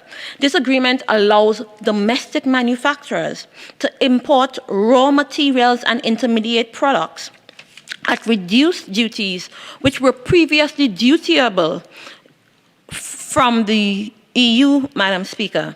Thus, manufacturers have the assurance that they can obtain their raw materials without delay and at a competitive cost without the imposition of high cost, Madam Speaker. In 2019, based on the work that this government had put in with the non-energy sector, we saw trade in the non-energy sector grow by 22% and an increase of $1 billion in trade. And I want to commend the Minister of Trade and her team in the Ministry of Trade and Investment because they have been doing their work. I remember being a student and looking on at what was taking place at home, the different workshops, working with all different industries and all different sectors, helping them to understand, to acknowledge, to embrace these the economic partnership and other trade agreements and the workshops to get them ready, Madam Speaker. So I want to commend her for the work that she has been doing over the years. Now, the member would have mentioned trade in services because it's not just about trade in goods. We are looking at trade in services, intellectual property, investment. We're even looking at aid for trade, which I like to consider as the jewel in the crown of the agreement because we get the opportunity to build our capacity so that we could be ready for trade, not just for the UK or not just for the EU, but to trade anywhere else in the world. So the improvement in our export of service represents a viable option for Trinidad and Tobago. We oftentimes think about tourism first when we think about trade in services, but we must acknowledge the fact and be mindful about what is taking place right now. Tourism has taken some serious blows due to the whole COVID-19 situation, and the sector is still going through tremendous depression. So yes, tourism would come back to the fore and return to its place of glory later on. But right now, this trade agreement allows us the avenues so that we can look at and expand our share in trade in other areas of services like education, maritime services, transportation, and we would have spoken about the creative industries, which I'll talk about a little later, Madam Speaker. Thus, generating income, creating jobs, and foreign exchange for business people, Madam Speaker. Also, ICT could be expanded so that we could bring in some income and provide some jobs through this medium. And the work that we are doing at the Ministry of Public Administration and digital transformation is very critical in trade and services, especially in the midst of COVID-19, where we see how important technological or digital infrastructure is. So now we are making sure that even school children, that entrepreneurs, that business people have access to the digital infrastructure that they need to not just do their trade here at home, but you could provide services through the internet and connect with partners and other resources all across the world. So that digitalization project that we are working on through the Ministry of Public Administration and Digital Transformation is critical, and that is the work of this government. Madam Speaker, the member did not mention that I remember in 2013 when the bill came to the House and we were looking at the EU CARIFORUM agreement, and Trinidad and Tobago's major problem was because the former government had not done its work in the Ministry of Planning and the Office of the CSO.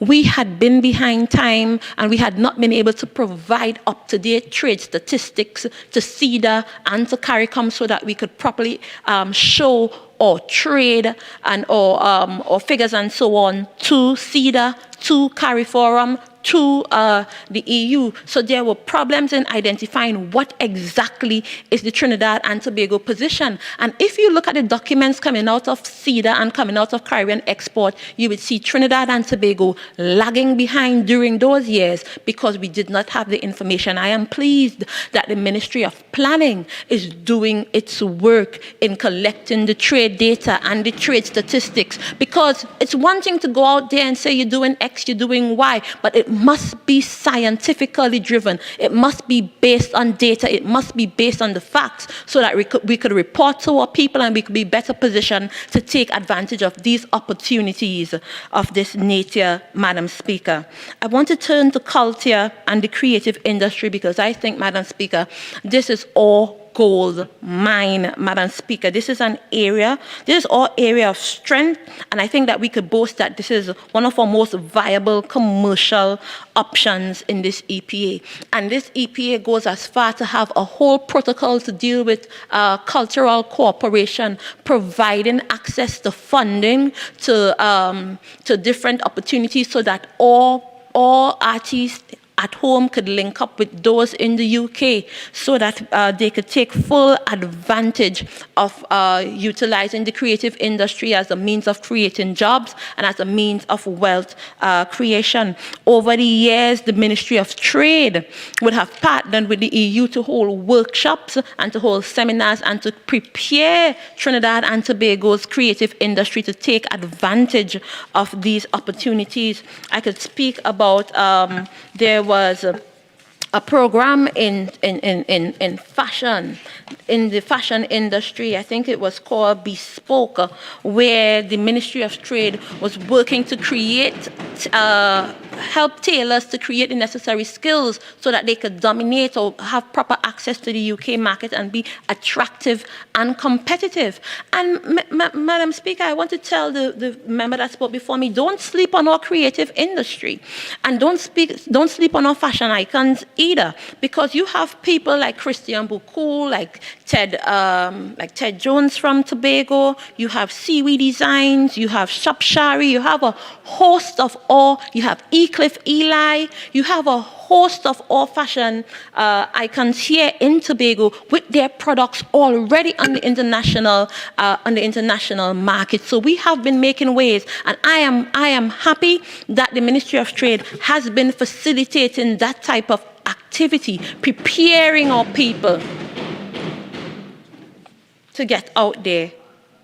Yes, Ted Arthur, sorry. And Ted Arthur, who is from Tobago, I have a couple of his products, well, Madam Speaker, for the work that they are doing, already dominating the European market, already dominating the UK. When you go out to Nottingham Carnival and you look at the trade shows and the cultural shows along the street, Madam Speaker, Trinidad and Tobago dominate. So it's about trade facilitation and providing opportunities so that all people can make waves in the international stage, Madam Speaker. We speak about film.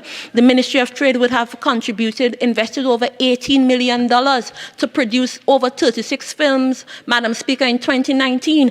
In 2019, 41% of the films created in Trinidad and Tobago were done with the UK, Madam Speaker. So we already have that trading relationship, and this government is already acting as facilitator, providing necessary help and assistance to the private sector. So, Madam Speaker, I think that we are well on our way as it relates to providing these opportunities.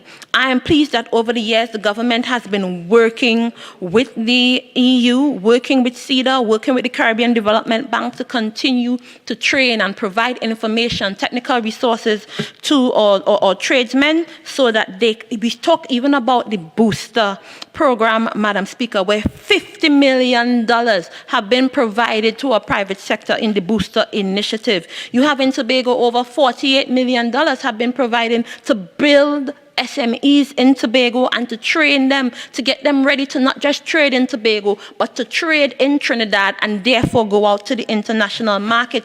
We speak about the grants over the years that have been invested in getting Caribbean countries prepared to take advantage of this initiative. Madam Speaker, how much time do I have left? 1 minute. 1 minute?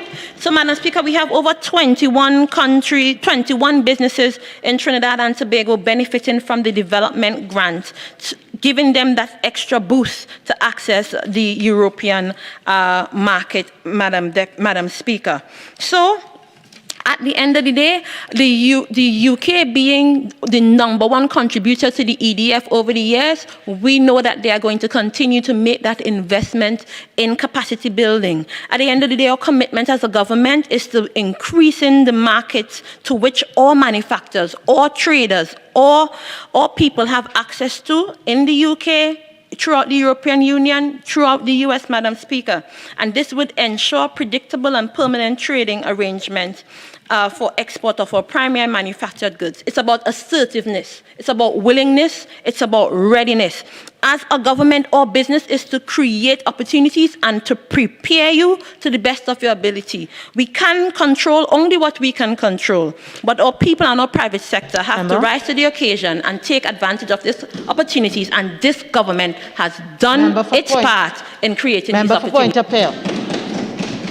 Thank you. Thank you, Madam Speaker. It's a pleasure to join this debate on the bill the CARIFORUM states. The bill seeks to provide for the implementation of the Economic Partnership Agreement between CARIFORUM states and the United Kingdom of Great Britain and Northern Ireland. Madam Speaker, before I start to get into my substantive presentation, I'd just like to welcome my colleague from Aruka Maloney back into the House. We miss you. Thank you. It's a pleasure seeing you back safe and sound. And I'm glad you're here because you had to prompt the member for Tobago West. I actually did give her the information of she called the wrong creative individual from Tobago. So she doesn't even know her own colleagues in Tobago as far as the creative industry. So I thank you, Aruka Maloney. Madam Speaker, I listened to the member for Tobago West, and she went back to 2013 when the CARIFORUM bill was debated in July 2nd, 2013 in the Senate. She was a senator at that point in time, Madam Speaker, and she referred to that debate of going back to that debate because I think it was piloted, according to her words, by Honorable KD, who at the time was the Minister of Tourism, Madam Speaker. When I referred to that debate, the Honorable Senator, the member for Tobago West at the time was our Honorable Senator in that House. And I want to quote her remarks on that same bill. And I quote, the Minister is saying, at the time Senator, it's a very unique and ambitious trade agreement. And it is far-reaching. And it calls for a significant amount of adjustment and rapid reform to our economies and our countries. Now, that was her statement back then. What has changed? Because she mentioned that our member from Mayaro actually didn't read the bill. So the minister, the member of Tobago West, agrees that this bill today has far-reaching consequences on the country. And I agree with her. She's shaking her head, and I agree with her because today is not about politics. It is about our local manufacturers. It is about export and import, that this bill has a far-reaching effect on our country, Madam Speaker. And I will get into that. And when I look at her debate, the only other substantive part the minister talked about in that debate, about going down to the Indian Expo and getting married and somebody wants to marry her and so forth, Madam Speaker. But the member could go into that debate she presented. So, Madam Speaker, the opposition understands the potential benefits of this deal, the bill that is before us today, Madam Speaker. As the Minister of Trade and Industries and also the member of Tobago West agreed that back in 2013, this part of this bill that is before us today, which relates to the UK and Northern Ireland, was part of that European Union holistic bill in 2013. And no one would have envisaged that the UK and Northern Ireland would have pulled out from the European Union at that point in time, Madam Speaker. So it is where you are now pulling out the UK-Northern Ireland agreement from the European Union in 2013 and isolating it with their own separate bill, Madam Speaker. So the opposition understands the potential benefit. The opposition understands, based on the number of potential individuals, the people in UK and Northern Ireland, I think the Minister of Trade and Industries had said 671 million individuals. So we understand it's a very large market, and it has potential for our local manufacturers who export, Madam Speaker. So we have no problem with that.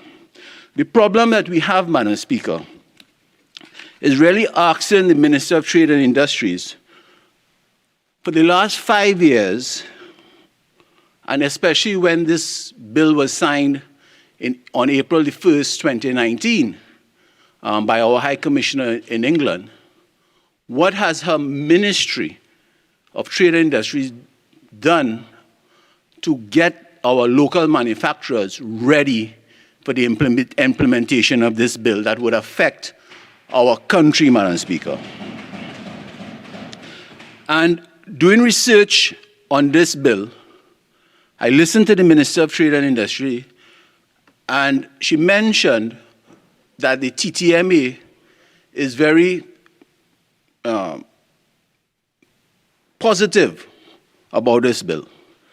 But doing my research and talking to some of the local manufacturers, and there are some local manufacturers, especially in the paper industry, Madam Speaker, that has a concern with this bill at this point in time, Madam Speaker. They understand our international duties, our responsibilities, Madam Speaker, but they have a concern given the tariffs, especially in certain manufacturing areas, that will go down, and the duties are already started to come down in 2021, very minimal duties, and in the next 5 to 6 years, it will literally be zero duties, Madam Speaker.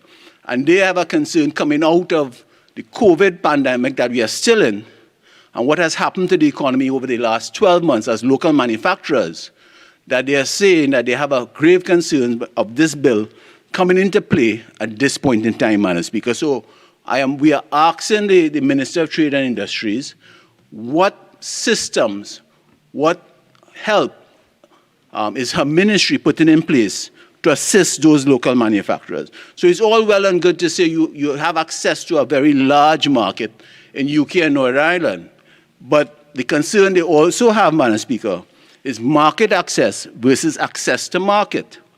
Now, there's a big difference between market access and access to market.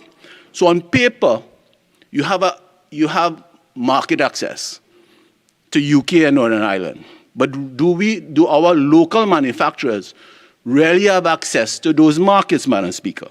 Because when you really get down into the research and listening and talking to the local manufacturers, there are a lot of non-trade, non-tariff barrier issues, Madam Speaker, that affect our local manufacturers breaking into those markets of UK and Northern Ireland, Madam Speaker. And I am asking the Minister of Trade and Industries, through her ministry, what systems and assistance and help have they put in place under her watch to assist our local manufacturers getting in and breaking into those markets, Madam Speaker? Because the non-tariff barriers, for example, like labeling products, tracing, Madam Speaker, is a serious, it might sound very simple, but it's a serious and concern, an issue for our local manufacturers entering into the UK markets, Madam Speaker. There's something called technical barriers labeling, such as the regulations require specific labeling that has the contents and manner in which the products was produced, etc., Madam Speaker. And that is an issue for our local manufacturers, Madam Speaker. Another area that is a sort of a hindrance is something called sanitary and photosanitary tracing, Madam Speaker. And what that really is about if our local manufacturers is exporting a product, given the non-technical barriers that is in place to access the UK market, Madam Speaker, something as simple as a pepper. If you are exporting a pepper, you have to actually be able to trace that pepper back to its origin on the farm, Madam Speaker. And if certain systems are not put in place, education, the assistance of the Ministry of Trade and Industries, ensuring these things happen, guidance, it is an exercise in futility for our local manufacturers to export their product to the UK and Northern Ireland, Madam Speaker. So I asked the Minister of Trade and Industry in her wind-up if there are things in place to assist our local manufacturers in that respect, Madam Speaker. And Madam Speaker, there's an issue from both sides, export and imports from the UK and Northern Ireland or any other country, Madam Speaker. There are two agencies that all our products, whether you export it or import, must go through. That is the Chemistry, Food and Drug Department. I think that falls under the Ministry of Health. And then you have the Trinidad and Tobago Bureau of Standards. I think that falls under the Ministry of Trade and Industries, Madam Speaker. And they're dealing and listening and talking to the manufacturers locally. They have grave concerns with those two agencies, Madam Speaker. Because without their input, their products export would not happen. because they have a part to play, and even imports from UK and Northern Ireland, those two agencies have a part to play, and they have been consistently been underfunded. The staff, from all reports, are very knowledgeable and experienced, but the functioning of those two agencies leaves much to be desired. I'm asking and I'm hoping through the Minister of Trade, which the Trinidad Bureau standards fall under, and the Minister of Health, that the Chemistry, Food and Drug Department, that without the efficiencies of those two departments, our export of our products will go nowhere, Madam Speaker, especially for our small or medium manufacturers who are seeking to export, because our large 20 top export manufacturers, our large exporters, already have gone through and they understand that process, Madam Speaker. So it is really about helping our small and medium manufacturers to come up to speed, hold their hands to ensure that they understand the actual workings of how to export their products, because we have the actual excellent products that we can export, Madam Speaker. Again, I think the Minister of Trade understands that. So I ask her to really look at those two agencies with the Minister of Health. The other area, Madam Speaker, I want to ask, are we producing competitively priced goods for our international market? And I direct that question to the Minister of Trade through you, Madam Speaker. Because sometimes the question is, we have this access to this large market, UK and Northern Ireland, 671 million, but our pricing of our products might not be competitive to be able to break into those markets, especially when you're talking about China market and you're talking about other European countries, Madam Speaker, India and so forth. Given how we as local manufacturers produce our goods, there's a cost for the foreign exchange. We import a lot of our raw materials. We make our product and then we export it, and transportation costs, etc., Madam Speaker. So it's all well and good to say we have a large market to access, but really and truly our pricing competitive to be able to break through into that market. So again, Madam Speaker, on paper, we have no problem with the bill. It looks good on paper, but in reality, we don't know if this would really assist our country, Madam Speaker. The flip side to it, Madam Speaker, is the imports from the UK and Northern Ireland. Because when you look at the tariff reduction based on this bill, Madam Speaker, it is a concern for our manufacturers. Because given where we are coming out, we are in COVID pandemic, the economy in the world have gone down, and what you will find happening is that based on the small amount of duties that are in this bill, you will find importers in Trinidad looking to see where they can import goods and pay less duties, Madam Speaker.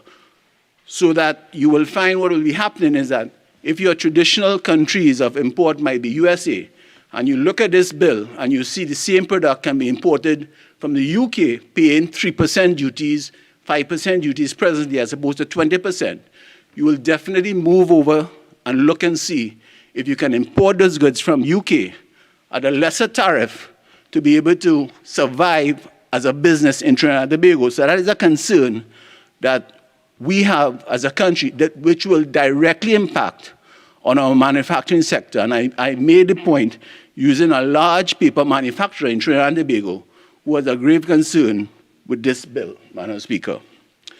The other aspect I would like to ask the Minister of Trade and Industries is research and development. Research and development is very critical for our manufacturing sector, especially our small and medium. And I'm asking her, through her ministry, if there's any thought given in research and development for our small and medium manufacturers, Madam Speaker, because this would benefit and assist in the long run our local manufacturers in R&D, because it's a high cost in R&D, and I'm hoping that the Minister of Trade can assist in that aspect. The other aspect, Madam Speaker, is our e-tech parks. Our e-tech parks, really and truly, because I understand there are some local manufacturers who are looking to expand, but because of the cost of real estate, the cost of rental, and the commercial rates that are being asked by the e-tech parks, it's forbidden that they can expand, Madam Speaker. So I'm asking the Minister of Trade and Industries to look at a model like China, where they develop the e-tech parks for their manufacturing sector, give them a peppercorn rate, not a commercial rate, and then they can utilize those facilities for manufacturing.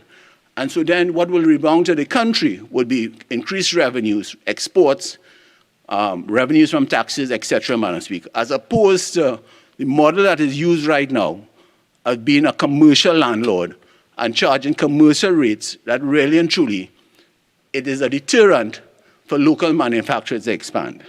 So I ask the Minister of Trade and Industries to look at that, Madam Speaker.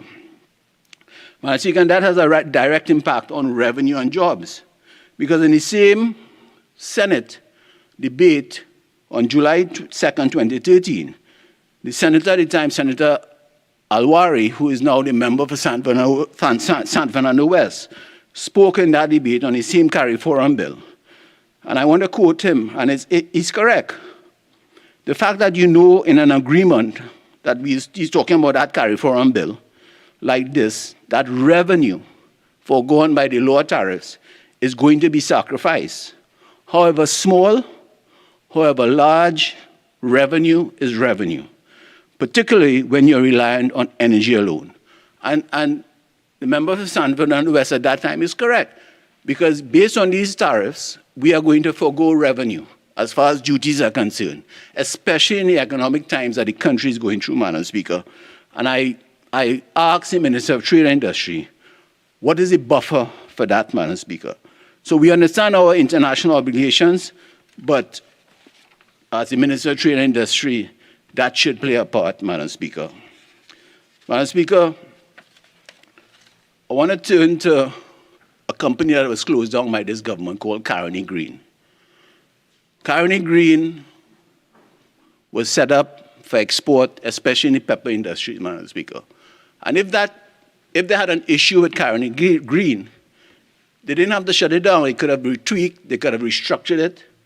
And today, it could have been a company that could have played a role. Member, I'm going to give you 1 minute to tie that in to what is before us, okay? Because I don't want to curb you too much, but I'm not sure that you're going down the right route. So I'll give you 1 minute. Sure, thank you, Madam Speaker. What I'm trying to say with Caroni Green was a company set up for export of agricultural products. And if that company had been restructured properly and instead of closing down, it could have been a company that could be assisting our farmers in breaking through into the UK and European and the Northern Ireland markets as far as agriculture is. And that's the only point I want to make on that, Madam Speaker. Madam Speaker, how much more minutes I have, Madam Speaker? Thank you, Madam Speaker. Madam Speaker, well, I would like to ask the Minister of Trade and Industry that given that we are in a COVID pandemic era, has consideration been given on this bill in respect of COVID pandemic that we are going through right now? Maybe either, if you can't renegotiate, maybe a delay or a postponement before certain duties start to kick in, which can affect our local manufacturing sector. So that's all I would like to ask about that. Madam Speaker, I also, through you, the ease of doing business has been steadily declining under this Minister of Trade and Industries. I hope in her wind-up she will be able to say what positive steps she's doing to increase that number back to positivity, Madam Speaker. Madam Speaker, as I close, I just want to say that we understand the reason for this bill.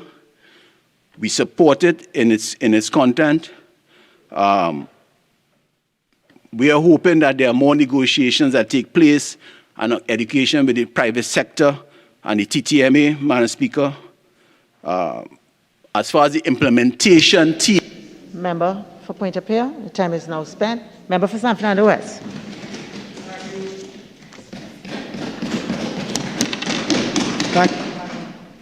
Thank you, Madam Speaker. Madam Speaker, I'll attempt to be charitable with the contribution coming from my colleague for Point of Peer. I honestly recommend that honourable members take the time to read the legislation that they are about to get into. For the honourable member to close and say that the honourable Minister of Trade who piloted this bill should have a view of whether this agreement could be delayed or suspended, etc. Madam Speaker, where on earth has the member for Point of Peer been living? Madam Speaker, put quite simply, the bill before us is intended to ensure that our CARICOM market, the group of 15 countries that comprise this union, can continue to have competitive advantage into the United States of America. That's the first, into the United Kingdom. That is the first principle. And I'd like to remind the honourable member, Northern Ireland is part of the United Kingdom. So there's no need to call it separately. The United Kingdom includes Northern Ireland. So, Madam Speaker, apart from a lack of geography and understanding, the fact is, if we don't put this law into effect, our United Kingdom entry on a duty-free basis in accordance with the annexes and schedules to the reception of law principle are going to fall flat. What is equally distressing by the honourable member's contribution is the fact that the honourable member has no conscious reflection that the EPA for the UK that we're dealing with now, the Economic Partnership Agreement, has a dispute resolution formula, has a technical advisory and dispute advisory structure, and that therefore the issue of paper companies' access and preferential management to ensure the preservation of our company will be put forward into that matrix. It is no different from the CARICOM quoted structure, the fact that there is dispute resolution, the protection measures, Madam Speaker. So, please, honourable member, read the legislation before you come here. I mean that in all sincerity, Madam Speaker. It is dangerous to tell the business community of Trinidad and Tobago in today's world that there is an issue about protecting the market. There are mechanisms in the law to take care of that. Madam Speaker, what is equally distressing is that both members, the member for Mayaro and the member for Point of Peer, have not reflected upon the fact, first of all, the EPA with the European Union structure, the 2013 law, is in effect via operational measures prior to full operation. In other words then, there are mechanisms contemplated in the EPA 2013 bill which allow prior to full proclamation and operationality of that law for that law to come into effect, and it's in effect now. Secondly, clearly, both Mayaro and Point of Peer are blissfully ignorant of the fact that we have had 3 memoranda of understanding with the United Kingdom. 3. We've had March 28th, 2019. We've had October 9th, 2019. We have had the December 9th, 2020 cabinet involvement with post-execution by Trinidad and Tobago, so that whilst the United Kingdom was looking at the issue of Brexit and whether they would actually have a deal and whether that Brexit deal would result in an almost immediate crystallization of issues, Trinidad and Tobago, like all of the other states in the CARIFORUM structure, entered into memorandum of understanding with the United Kingdom so that we can apply exactly what is in the 2013 EPA law into effect. Madam Speaker, it's important to just put as a matter of record that I support the structure of the bill. Obviously, Trinidad and Tobago being a subscriber of the dualist theory of law, we are obliged to bring into national law treaties in the fashion that we do, have that brought into national law, and therefore a treaty into which we have entered becomes local law. Madam Speaker, this particular bill borrows the structure of the 2013 legislation, where we import by way of reference the provisions of the treaty. The treaty itself is a must-read. The treaty itself is over 1,000 pages long. That treaty has set out in it answers to every single one of the questions posed by Pointe-à-Pitre, including the issue of research and development, including the issue of commerce.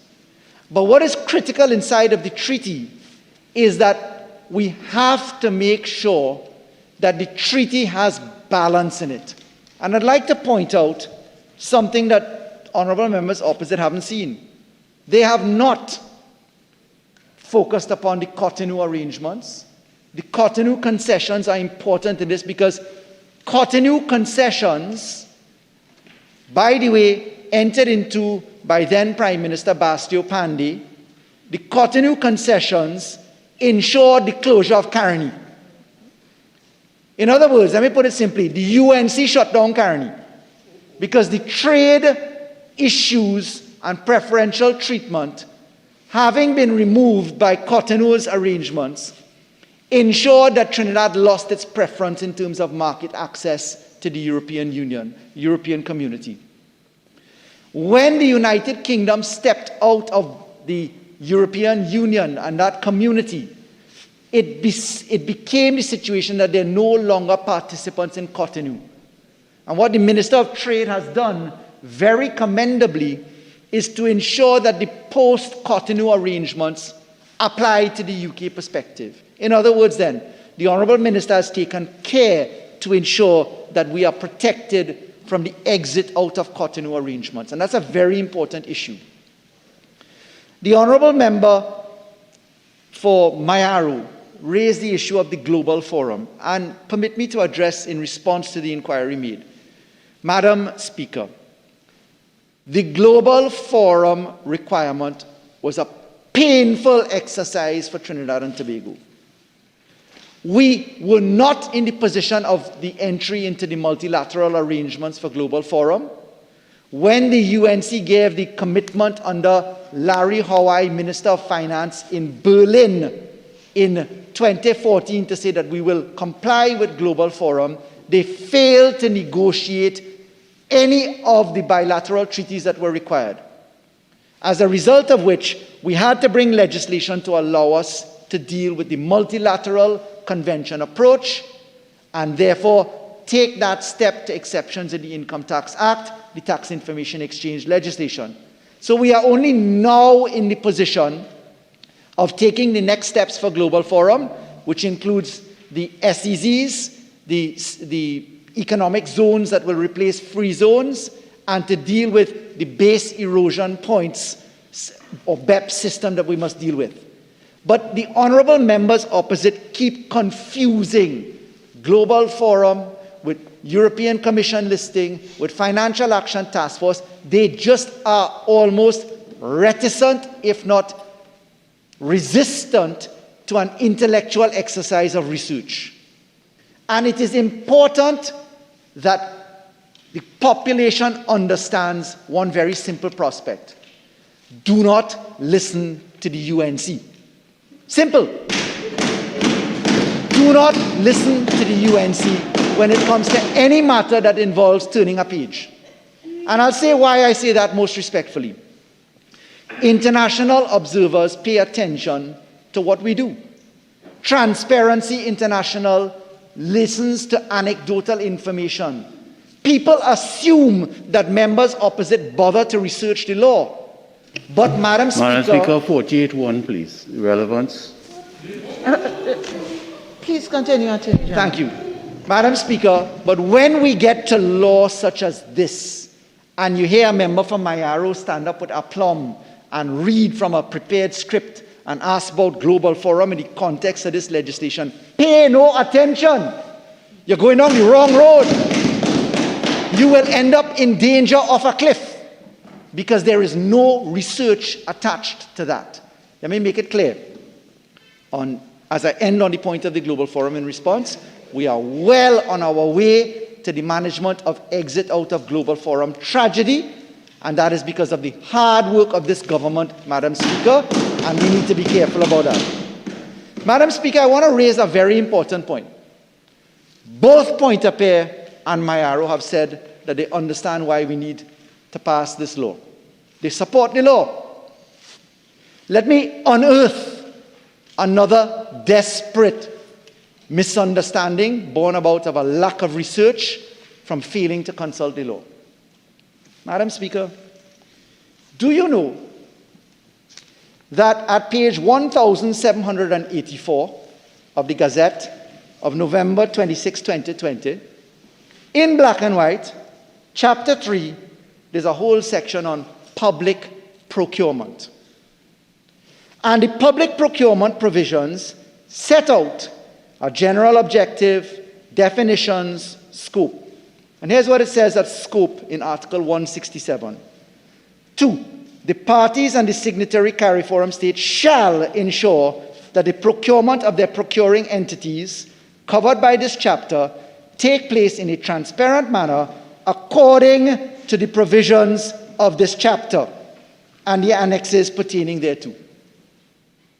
Madam Speaker, if the honourable members support this law, they said so in plain fashion, how could the member for Mayaro and the member for Pointe-à-Pierre explain the criticisms that they have raised in this debate about the public procurement amendments in 2020?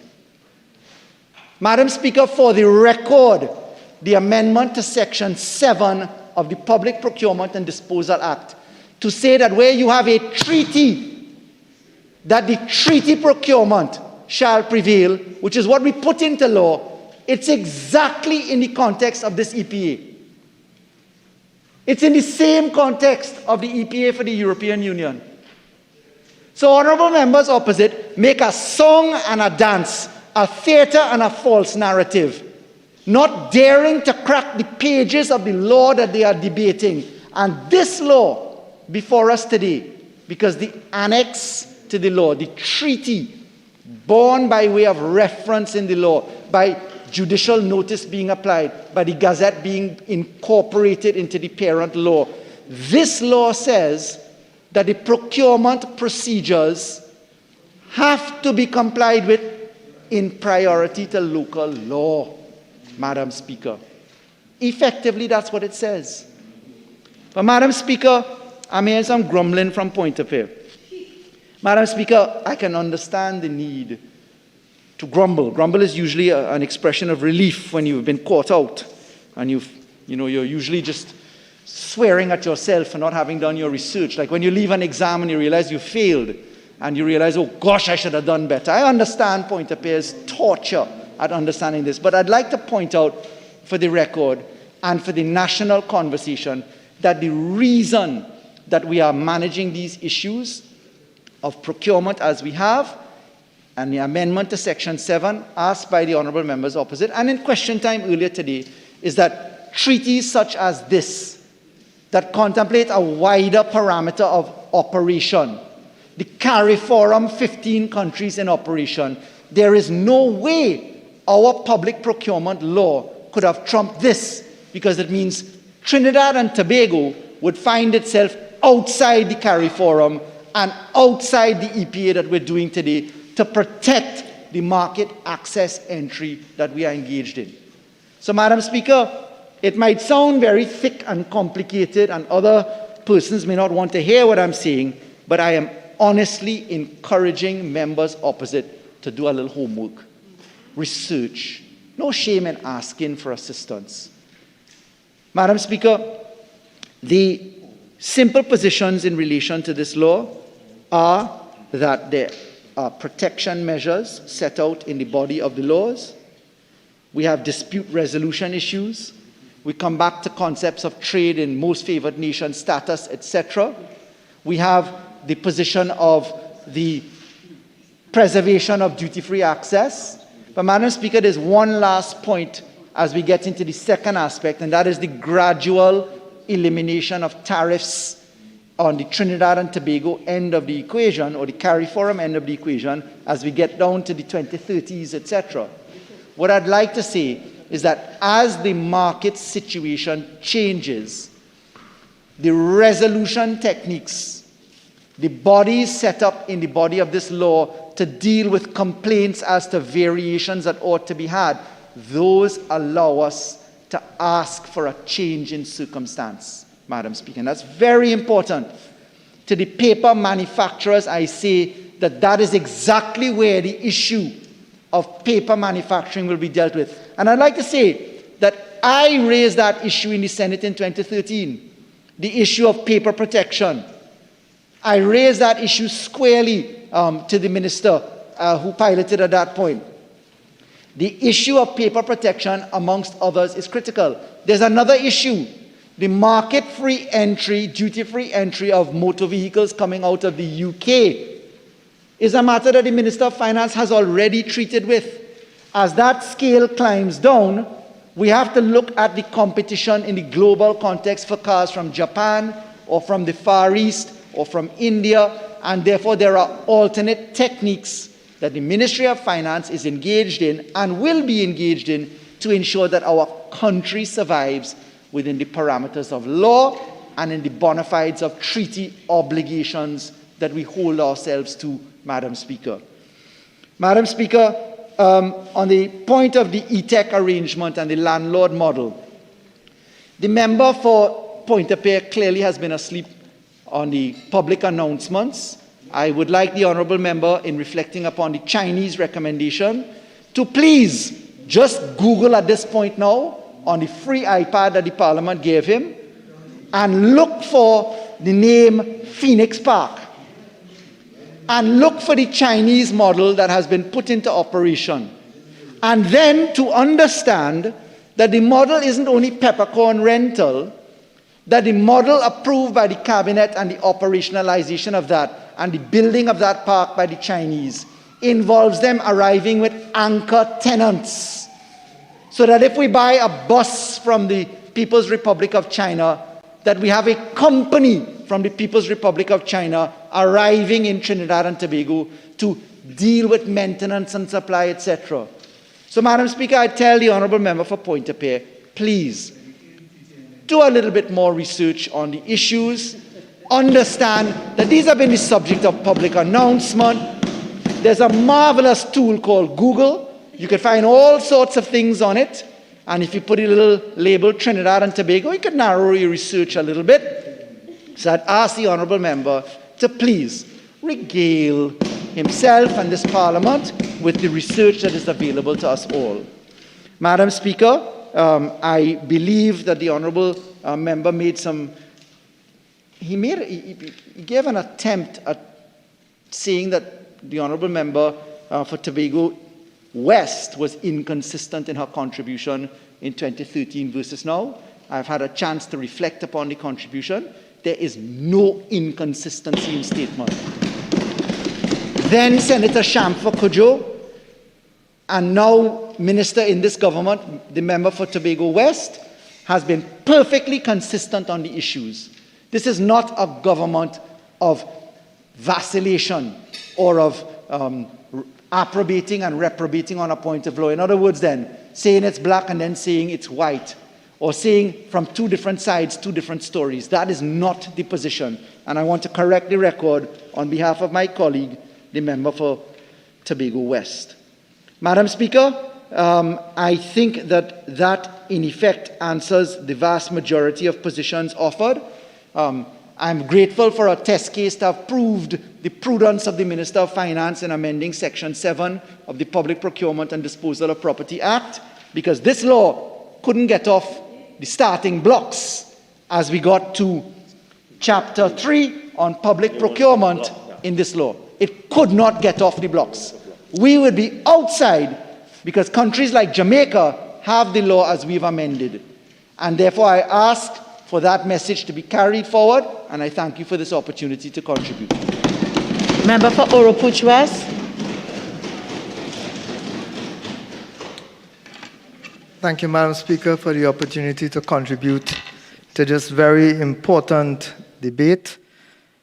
An act to give effect to the Economic Partnership Agreement between CARIFORUM states and the United Kingdom of Great Britain and Northern Ireland to effect consequential amendments to the Customs Act, Chapter 7801, and for related matters.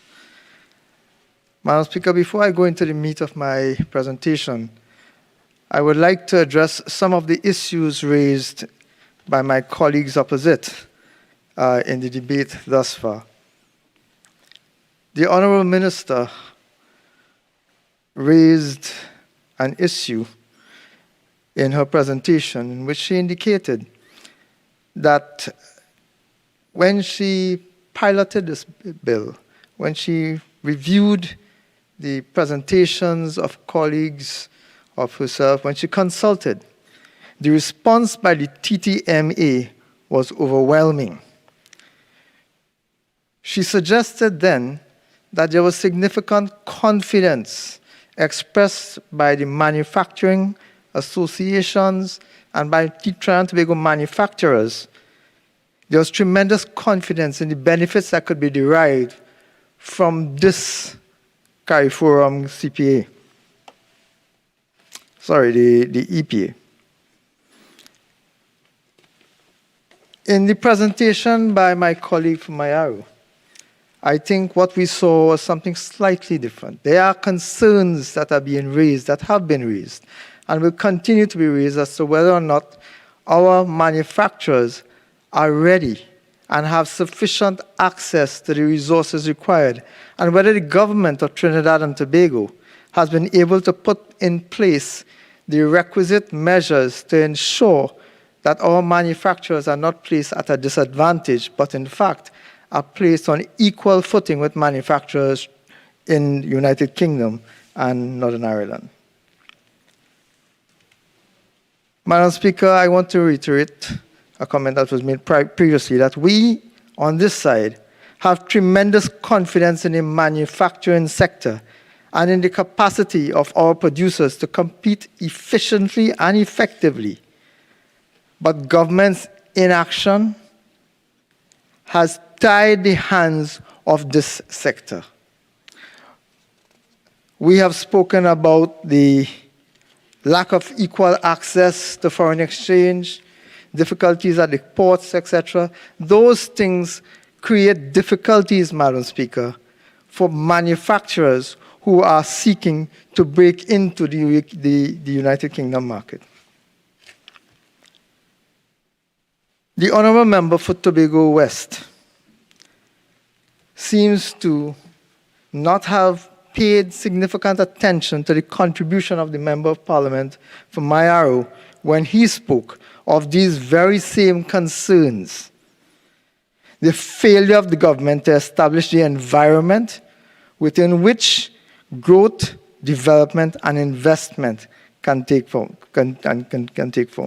In fact, she stressed that this EPA will create the benefit of economies of scale. It's a wonderful concept, ma'am. It is a wonderful concept, but that same economies of scale is why our manufacturers have been put at a disadvantage. We are competing, our manufacturers are competing with producers elsewhere in the world who are catering for markets significantly more than ours. She indicated as well that when she was in school and when she was working at the IIDB, etc., Trinidad and Tobago was the most robust country in the Caribbean. Even if that were true then. No, ma'am. No. Well, it was Vassar and Barrett that said it's economies of scale. Even if Trinidad and Tobago were the most robust country in the Caribbean when she was working at the IADB. Even if it were true then, it is certainly not true now. And the evidence is there for all to see. She referred to the ease now that we would have where domestic manufacturers would be able to import raw materials, duty-free, etc., from the United Kingdom into Trinidad and Tobago. That fails to take account of the fact that those very same manufacturers are having challenges today to access foreign exchange. That is a fact. I'm glad too that she raised the issue of COVID. Going to have to find a way to include either the honorable member or the minister or the member for Tobago West. Okay? The honorable member for Tobago West indicated that tourism was a critical factor under this EPA as well, and that tourism had suffered the vagaries associated with COVID.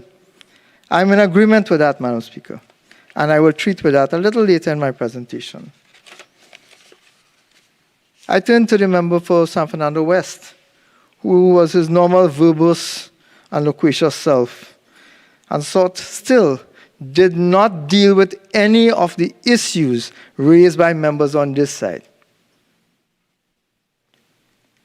The fact that paper manufacturers are now expressing concerns highlights that the government has failed in its responsibility to educate and inform manufacturers about the benefits, processes, and procedures that fall under this EPA.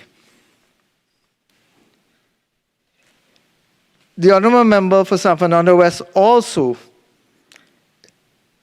cleanly and clearly stated, and I want to quote him because it's important for reference.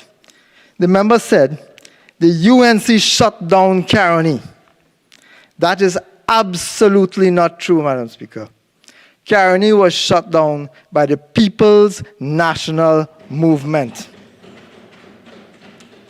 Petrotrin was shut down by the People's National Movement, and so many other entities. I was enthused to learn as well about the member's definition of grumbling. When he cited the honourable member for San Fernando West, his reference was when you leave an exam and you have failed, effectively that's when you grumble. This is a man who is speaking from experience, Madam Speaker. He is speaking from experience in having failed case after case after case.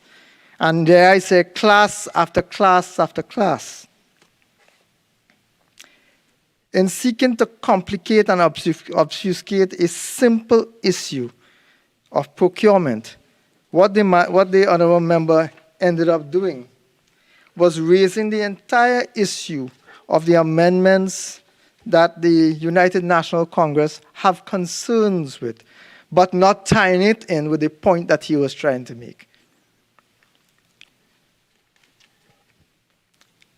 Madam Speaker, to date, having heard 3 members of the government speak, I remain even more concerned now about the state of our manufacturing sector and the conditions and the environment that they are expected to operate under, because this government has failed to create the enabling environment for investment, development, for the creation of foreign exchange streams, etc., Madam Speaker. Madam Speaker, in an article published in the Starbuck News from Guyana, dated June 26, 2020, entitled CARIFORUM Countries Set to Test Specialty Foods in the UK and EU Markets, I want to quote directly from this article, Madam Speaker. The article says, building resilience in the short term and generating growth in the long term, taking account of the prevailing COVID-19 restrictions in Caribbean economies is, the ITC says, the primary objective of the initiative, while the UK Minister of International Development is quoted as saying that the UK is delighted to work with the ITC to launch a UK Trade Partnerships Program in the Caribbean, supporting the region's Caribbean Forum states to increase exports, create jobs, and make the most of their economic ties. This resembles the requirements, the proposals, the intentions of the CARIFORUM agreement as well. Following on that article, I decided to take a look at the Ministry of Trade and Industry's website, which I visited in preparation for this debate. I visited again a short while ago today to see if any mention was made of the CARIFORUM-UK EPA, the same matter we are debating in today. To my surprise, Madam Speaker, nothing. No data, no resource information, nothing. In light of this, Madam Speaker, I want to ask the Honourable Minister of Trade if she's prepared to answer the following questions, which I hope you will respond to in your wind-up, Madam Speaker. Does the Northern Ireland Trade Protocol apply to this CARIFORUM-UK EPA, or is there an exemption from the specific requirements for moving goods into, out of, or through Northern Ireland? Has the government of Trinidad and Tobago, through the Ministry of Trade and Industry, conducted any review of its trade remedies regime, given that the United Kingdom will be operating under its own regime outside of the EU? And in addition, Madam Speaker, has the Ministry taken cognizance of what bilateral safeguards we wish to implement on the onset of the coming into force of this EPA? Madam Speaker, I could find no information on the website on those issues. But let me share with you, Madam Speaker, some information that I can find. We are going to be negotiating, we are going to be trading, and in trading, we must know what our trading partners, what their positions are, what their levels of capabilities are, what their strengths are, Madam Speaker. In terms of the ease of doing business, it was mentioned before, Trinidad and Tobago is at 105. Do you know what the UK is?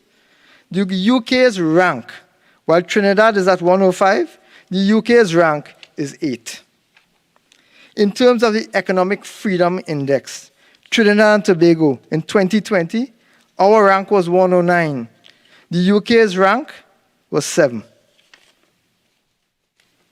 In terms of the Corruption Perception Index, Madam Speaker, Trinidad and Tobago ranked in 2015 72. Today we are on 86.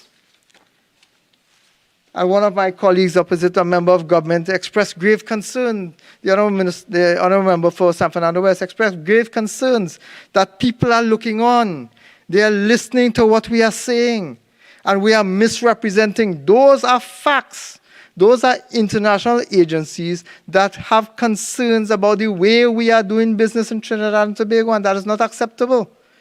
Those are agencies that determine whether they want to invest in Trinidad and Tobago. Madam Speaker, in her wind-up, I would like the Honourable Minister to tell us exactly who benefited from this trade facilitation. We have had a lot of talk, but the Minister has provided no evidence of the number of companies, which companies, and how much benefit they have derived from the inception of the EPAs, the former EPA with the European Union, and this EPA, which is, according to my colleague opposite, an almost exact replication of the terms and conditions therein.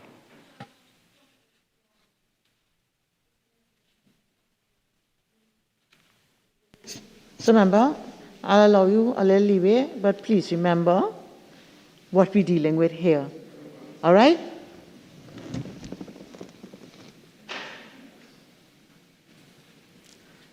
Thank you, Madam Speaker. Duly guided. Madam Speaker, Article 17 of the EPA gives to the assigning country the right to adjust its customs, duties, and tariff, etc., to specific products based on their negotiation. I want to ask today, Madam Speaker, whether the government has engaged in any specific negotiation within the framework of this EPA for protection, either via specifically introducing a tariff or other protective measures for any product or company manufacturing in Trinidad and Tobago.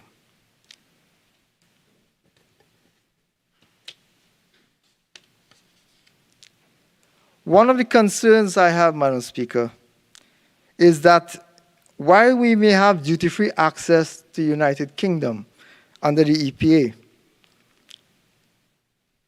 I am not sure, and we have raised this issue, we are not sure that what we are doing now is not in fact putting our manufacturers at significant disadvantage in creating what is in effect a one-sided preferential arrangement. Madam Speaker, if I may, I want to refer to an ex-post evaluation of the EPA between the EU and its member states and the CARIFORUM member states, the final report executive summary. And I'm referring to this, although it's the EU EPA, because as members opposite have indicated, the terms and conditions are almost identical. The reason I'm referring to this, Madam Speaker, is because there are some concerns that were raised, and the same concerns raised with that EPA will also be relevant to this EPA. In the executive summary from which I reference,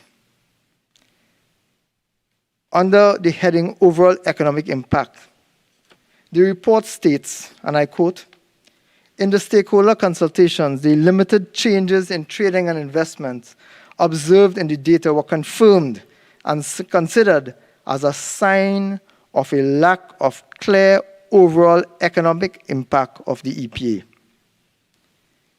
They also highlighted the lack of awareness of the EPA.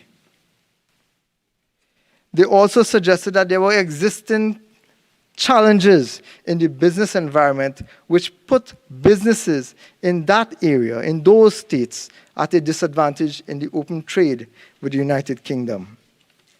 Importantly as well, Madam Speaker, they referenced the need for increased transparency.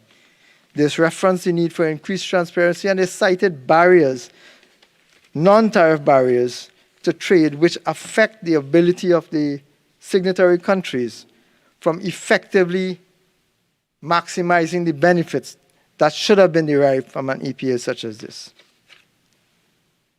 Madam Speaker, if I may, can I find out how much time I have left? Your time expires at 4:19:36. Thank you, Madam Speaker. Madam Speaker, what CARIFORUM has done, and CARICOM by extension, is demonstrated the need for small island states like Trinidad and Tobago to join with other similar countries in negotiations with larger economies and larger countries in pursuing preferential access. According to a recent newspaper article, our Honorable Prime Minister bemoaned the fact that small countries are being ignored. They were being put on the back burner, overlooked in the pursuit of vaccines. That's a fact, because when you are small, nobody takes you seriously. But it was absolutely predictable. And it's not just in vaccines, ma'am. It is also in trade and in any and every other facet of business engagement. And for many, vaccines is just one of those trades. It is no secret that our manufacturing sector has been adversely affected by COVID, Madam Speaker.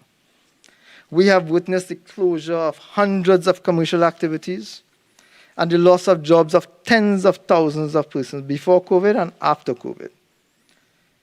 Already reeling from the difficulties identified by my colleague from Mayaro, manufacturers are now experiencing severe challenges just to stay afloat. How can they then take advantage of this EPA? Everywhere else in the world, we would have heard about million and billion-dollar stimulus and multi-trillion-dollar stimulus packages designed to keep businesses afloat and in operation. The Honourable Minister, in her presentation, identified that the government had a robust recovery package I see my colleague, the Honorable Minister of Finance. I'm hoping that he will be able to provide some clarification as to what exactly this robust package is that would trade and save this country's manufacturing sector from going under on the basis of COVID and other factors. Where's our package? Where is our stimulus package? Curiously, the government has not even thought about a united approach, a CARIFORUM type approach, maybe even using CARIFORUM to pursue the sourcing of vaccinations. Since CARIFORUM was designed to do, amongst many things, treat with specific issues confronting Caribbean countries, what is the difficulty in using CARIFORUM or using CARIFORUM agencies or even going through CARICOM to procure vaccines for this country, Madam Speaker?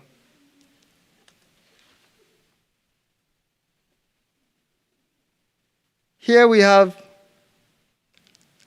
a significantly large number of persons in CARICOM. We have 11 out of 15 CARIFORUM members who have already received vaccines. We have not. Allow me, please, if I may. 48-1. That's stretching. Okay, so, member, while members have stood up on 48-1, I have stood up to let you know that your time is spent. Minister of Finance.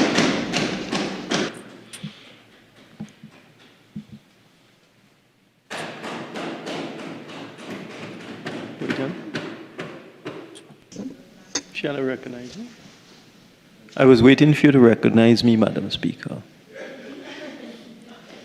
Being very respectful. Maybe there's such a hearing challenge in this room, and therefore I will forgive you because we speak through all these muffled things. I did recognize you. Thank you. The Minister of Finance.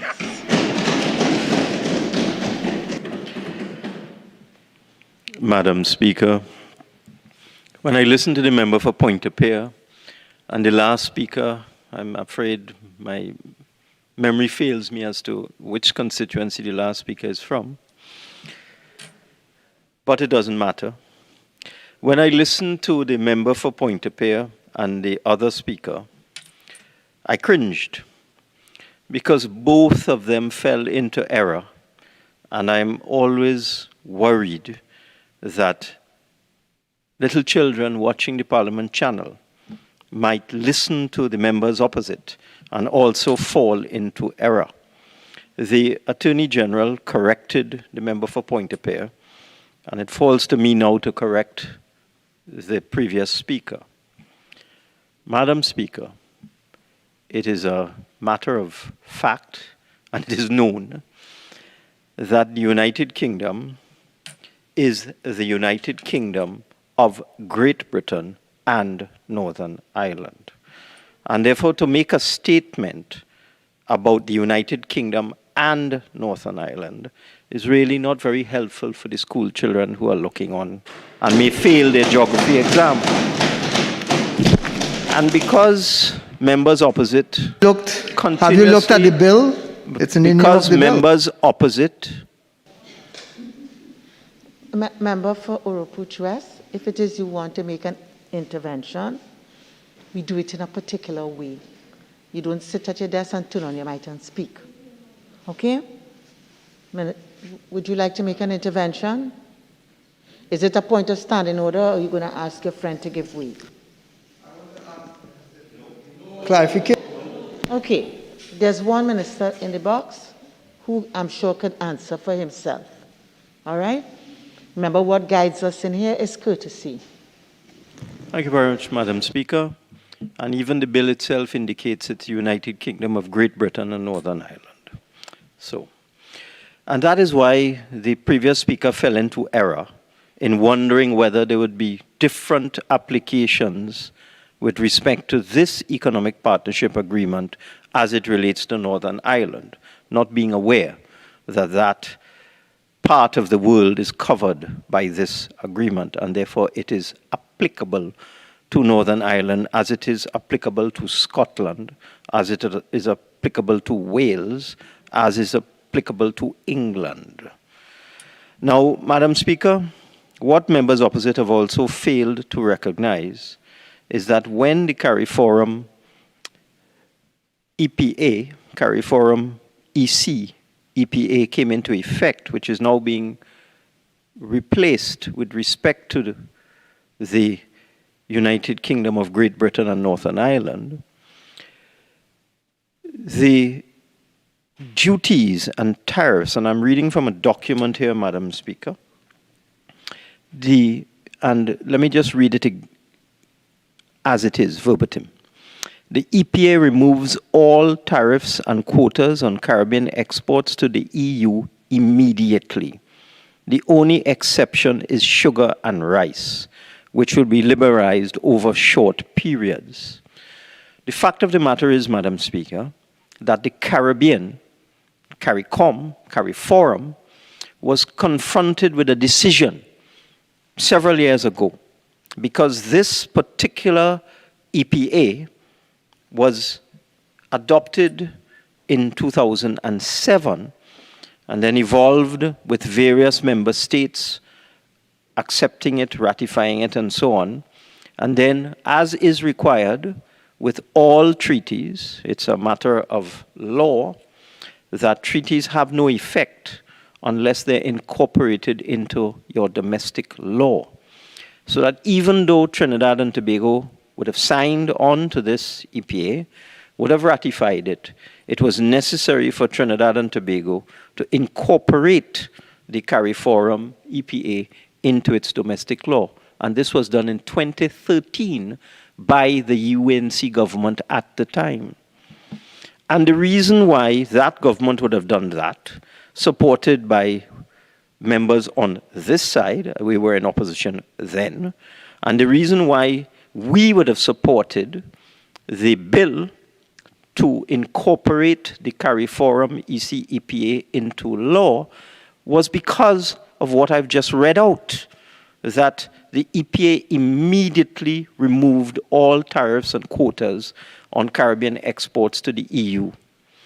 And that is the whole point of all of this. This is not a one-way agreement. This particular agreement that is before us is bilateral. The agreement with CARIFORUM was multilateral.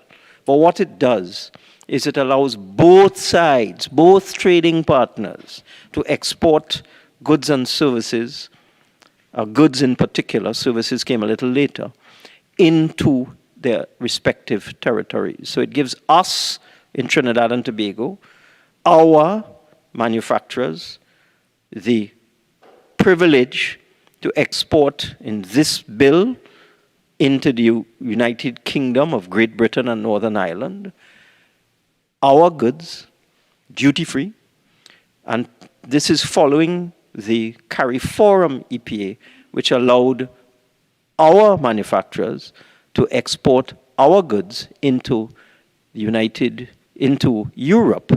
duty-free.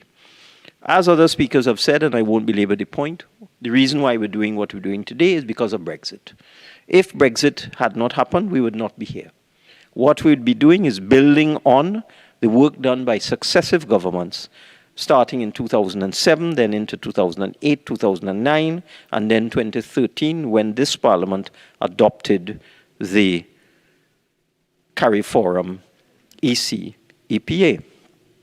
Madam Speaker, I have some statistics here. I know members opposite are accused of not reading. So let me put into the record what the facts are. Trinidad and Tobago's exports to United Kingdom in 2015, our exports 67 million. This started to grow in 2016 to 496 million, peaking in 2017 at 698 million. And for 2020, understandably, because of COVID, we had 561. But 2020 is still an improvement on 2019.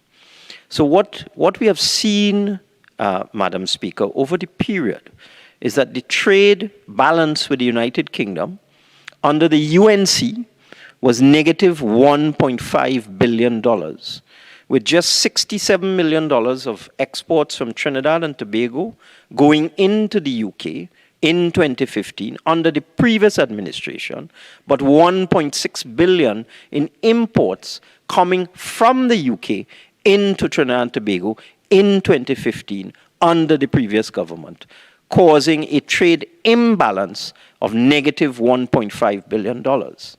This has systematically been reduced so that our exports into the UK have grown from 67 million in 2015 under the previous government to 561 million in 2020 under this government, Madam Speaker. And imports have declined from 1.6 billion in 2015. Imports from the UK into Trinidad and Tobago were 1.6 billion in 2015. They have now declined to 1 billion, Madam Speaker. So under this government, exports have been going in the right direction, increasing by almost 1,000%, from 67 million to 561. Well, 698 was the peak. Over 900% increase in exports under this government, Madam Speaker. And imports have declined from 1.6 billion to 1 billion, Madam Speaker, a decline of some over 30%, 40%, in fact. So everything has been going in the right direction. Imports from the UK going down, exports from Trinidad and Tobago going up. And the fact of the matter is that we have some very significant exports into the UK. We export natural gas, liquefied natural gas. We export methanol. We export aromatic bitters. And for those opposite who fail to read, aromatic bitters is the third largest export from Trinidad and Tobago to the United Kingdom. Let me repeat. Our aromatic bitters from Angostura is the third largest export from Trinidad and Tobago into the United Kingdom after methanol and natural gas.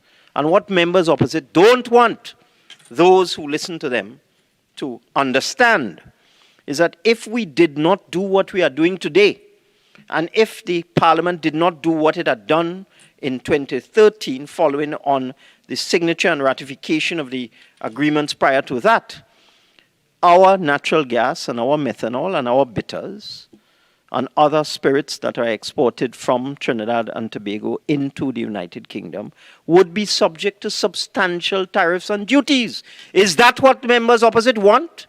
You want Trinidad and Tobago's natural gas and Trinidad and Tobago's methanol and Trinidad and Tobago's aromatic bitters to be subject to duty and tariffs going into the United Kingdom? You want to kill our petrochemical industry, Madam Speaker? Is that what they want? You see, they never explain, when they make all the noise that they make, they never explain the consequences of the irresponsible prescriptions that they put before us. Trinidad and Tobago has been in this arrangement, this economic partnership arrangement with the EU now for over 10 years. You want us to come now and tell them that we want to renegotiate? We have been negotiating all the time, Madam Speaker. And things like motor cars, for example, the Attorney General mentioned it. We have been able to get a delay in the removal of tariffs for cars imported into Trinidad and Tobago from the UK. So we don't have to have full implementation of the removal of tariffs on British cars until the year 2033. This is what this government has been doing, Madam Speaker. So I am just shocked that members opposite are not aware that this government has systematically reduced the trade imbalance with the United Kingdom over the period that we have been in government. I'm shocked that they don't know that. And I'm shocked that they don't know that if we decide to play the fool with this agreement, our LNG, our methanol, our aromatic bitters could be subject to significant tariffs and become completely uncompetitive. Is that what you want for Trinidad and Tobago? And therefore, Madam Speaker, I totally support this bill. It is a no-brainer, and I support the Minister of Trade in her efforts. I thank you, Madam Speaker. The member for Couva South.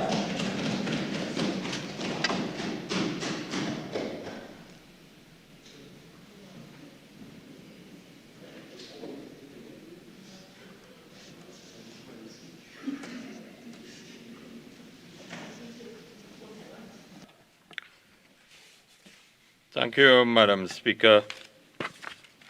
As I make a very brief intervention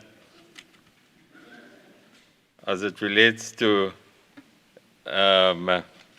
this particular debate this afternoon, which seeks to focus on the CARIFORUM Agreement and the United Kingdom of Great Britain, the Economic Partnership Agreement Act 2021, Madam Speaker.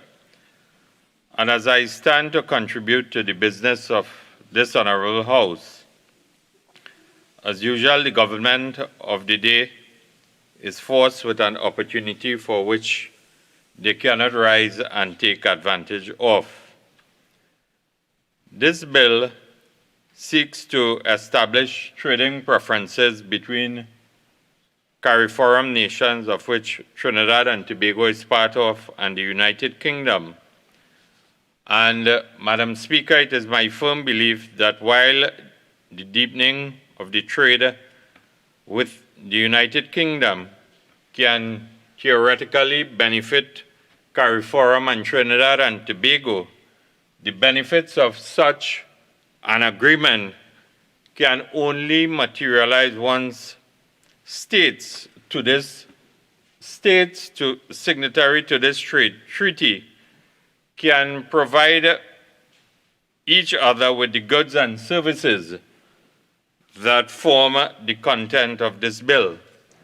And, Mr. Deputy Speaker, and to do so in a manner that is based on the sustainable growth of each state as individual members, and particularly as a regional bloc within the United Kingdom, as one partner and CARIFORUM as the other. And, Mr. Deputy Speaker, the challenge therefore before us is not to simply entrench the principles of preferential trade with the United Kingdom, but, Mr. Deputy Speaker, to ensure that CARICOM or CARIFORUM, and in our case, Trinidad and Tobago, can develop the economic and industrial positioning so as to take advantage of the preferential treatment therein and to provide increasing value to our trading partners and increasing opportunities for us. It is against this background, Mr. Deputy Speaker, that we must consider the following circumstances: the ability of CARIFORUM member states to capitalize on the benefits of this agreement, and the ability of Trinidad and Tobago as a member of CARIFORUM to capitalize from our association with CARIFORUM and therefore capitalize from the benefits of this agreement. And, Mr. Deputy Speaker, for the Minister of Trade, I hope that in her wind-up here this afternoon, that she may be able to be in a position to point us in a direction where we can critically evaluate the efforts by CARIFORUM as a trading body to position the body and its member state to effectively maximize what I would call the accruable benefits of this economic partnership agreement. And, Mr. Deputy Speaker, it is important for us that, and it is instructive to note at this point in time, the Prime Minister of Trinidad and Tobago holds the chairmanship of CARICOM, and therefore the performance of the Prime Minister of Trinidad and Tobago as CARICOM's chairman is a key to the success of CARICOM within CARIFORUM and CARIFORUM within the Economic Partnership Agreement. And Mr. Deputy Speaker, as I said, it is important, and I hope that the Minister of Trade will focus on what's in her wind-up and can point us in the direction, as I said, of whether CARICOM was able as a trading bloc to maximize the potential benefits within the last Economic Partnership Agreement, and how have CARICOM and CARIFORUM countries boosted local production for export to the European Union through the Economic Partnership Agreement. And Mr. Deputy Speaker, have the potential benefits enshrined in the Economic Partnership Agreement stimulated any innovation of new value-added products, with such products being included as new exports? And Mr. Deputy Speaker, given the prevailing international circumstances, we must also be concerned about the impact of COVID-19 may have in the foreseeable future as it pertains to what we produce and how we produce it. And we must also be mindful of the global spending trends and the implication of such trends on the development of the regional export capacity and our ability to produce in terms of the quality and the quantity required. Mr. Deputy Speaker, when the Minister of Finance and the member for Degomate Northeast intervened, he spoke and referred to that he was concerned about the issue of geography and children looking on and what they would be learning from this particular debate, especially from the point of view of the opposition. And I want to make it very clear, Mr. Deputy Speaker, it is a narrative that has emerged from those on the opposite side, where they feel that the opposition attempts to create this narrative that the opposition is creating mischief and attempting to go in the direction of misinformation and so on. But it is not mischief and misinformation. It is exercising our rights within the parliamentary framework of Trinidad and Tobago, and that was done in a very exemplary manner by my colleagues this afternoon, the member for Mayaro, the member for Pointe-à-Pierre, and the member for Oropouche West, Mr. Deputy Speaker. And Mr. Deputy Speaker, the fact is the member or the Minister of Finance claimed that the MP for Oropouche West was misleading children when he referred to the United Kingdom of Great Britain and Northern Ireland. The fact is that that is what it is, and I am forced to conclude that the Minister of Finance needs a lesson in geography, and probably he needs to collaborate with his Minister of Trade and his Minister of Foreign Affairs as it relates to his role and his understanding of the global community and what is the United Kingdom in the context of what we are dealing with here this afternoon.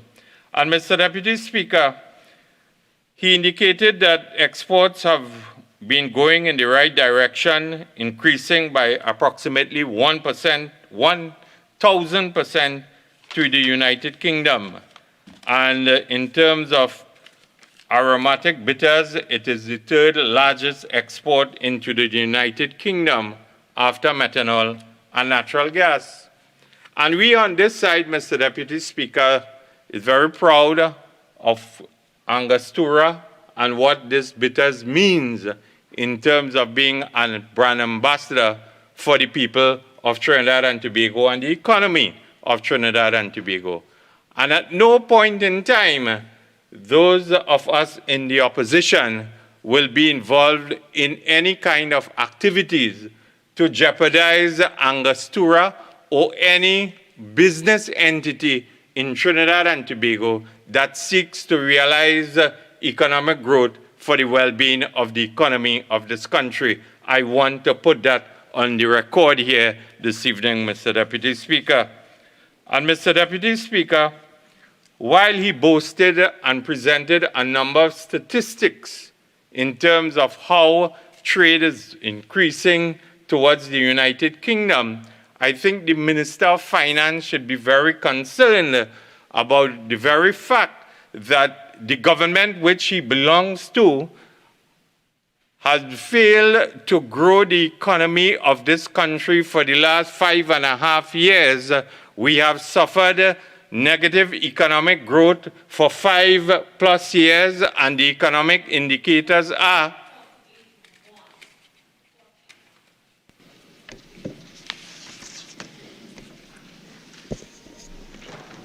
overruled.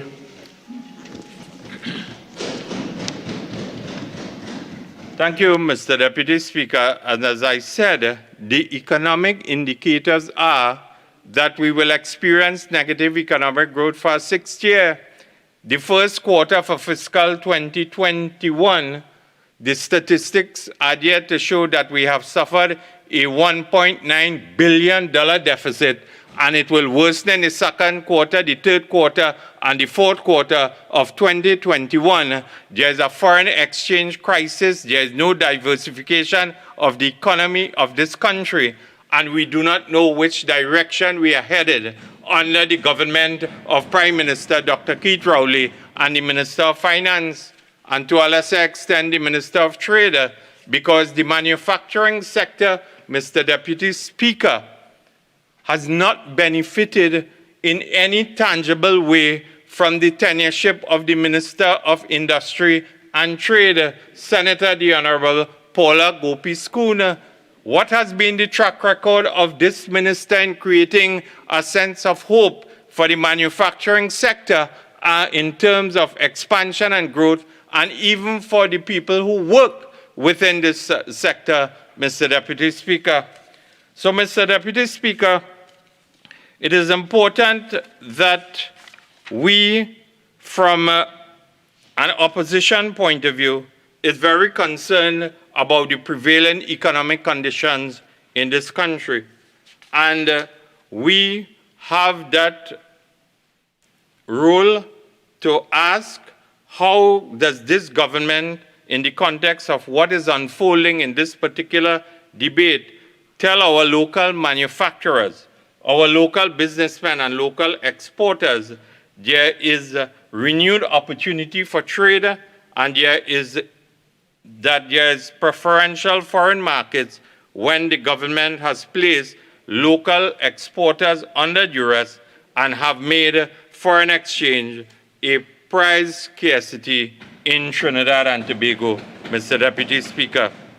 How can this government tell exporters there is opportunity in production when the import costs into export production have increased? The rising costs of doing business are a slap in the face of exporters and manufacturers, Mr. Deputy Speaker.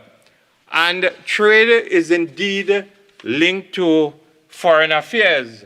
And I hope that the Minister of Trade and Industry, in the context of this particular trading arrangement, is prepared to do the legwork and work with the diplomatic missions or embassies in the context of not only from a UK arrangement point of view, but also in the context, Mr. Deputy Speaker, from the point of view of taking into consideration that Trinidad and Tobago has several diplomatic missions across Europe.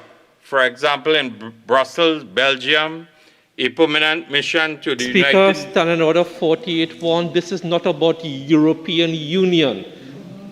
Please, and 55.1b and 48.1.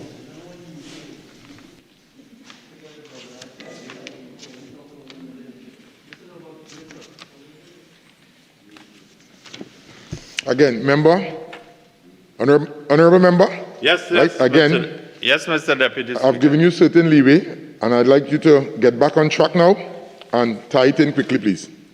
Again, stick with regard close to the bill as possible. Yes, Mr. Deputy Speaker. I am guided, and all I want to ask what are the new initiatives to boost exports to the new market in the context of what is or will emerge as a result of the Parliament giving teeth to this particular treaty that has been negotiated, Mr. Deputy Speaker. And Mr. Deputy Speaker, it is important that I respond, I think, to the Attorney General during his presentation here this evening before I end, Mr. Deputy Speaker, because the Attorney General stated that the United National Congress government was responsible for the closure of CARIFORUM 1975 Limited, Mr. Deputy Speaker. And while my colleague from Oropouche West touched on this particular issue very briefly, Mr. Deputy Speaker, it is a known... Member, again, as you said, your colleague has already mentioned it briefly. I'm not going to give you any major leeway with regards to this. So quickly, couple seconds, and move on, please. Okay, Mr. Deputy Speaker. I am guided as it relates to this particular issue. Mr. Deputy Speaker, from the point of view of this particular arrangement also, Mr. Deputy Speaker, I hope that from the point of view of the trading arrangement, the Minister may be able to point in the direction or take into consideration that we are mindful that trade is often informed by standards and values of countries and companies involved in trading arrangements. And from the point of view of that takes us in the direction of the question of labor standards and whether the standards of occupational health and safety observed by local exporters are up to international standards as may be observed by companies in the United Kingdom, Mr. Deputy Speaker. So from that point of view, all I want to say, Mr. Deputy Speaker, as we move towards the ratification of this economic partnership agreement between CARIFORUM, to which Trinidad and Tobago belongs, and the United Kingdom, we must do so in a spirit of preparedness and an intention to use the arms of the state and the economic policies of the government in a manner that helps us to maximize such benefits and to boost economic activity in this country. It is a trading arrangement, and the customs officers of Trinidad Member, you and have Tobago... 2 more minutes. Thank you, Mr. Deputy Speaker. The customs officers of Trinidad and Tobago will have a very critical role in terms of policing this particular arrangement. I hope that the Minister of Trade will collaborate with her colleague to ensure that there's the adequate manpower within the customs of Trinidad and Tobago, and also to ensure that there's the adequate training of custom officers as it relates to their sensitization and awareness of the details of this particularly hefty agreement. And we on this side will continue to ensure that we hold the government accountable, not only on matters of trade, but in every aspect, so that we will put our position very clearly in terms of the issues affecting the people and stakeholders of Trinidad and Tobago. I thank you, Mr. Deputy Speaker. I recognize the Minister of Trade and Industry.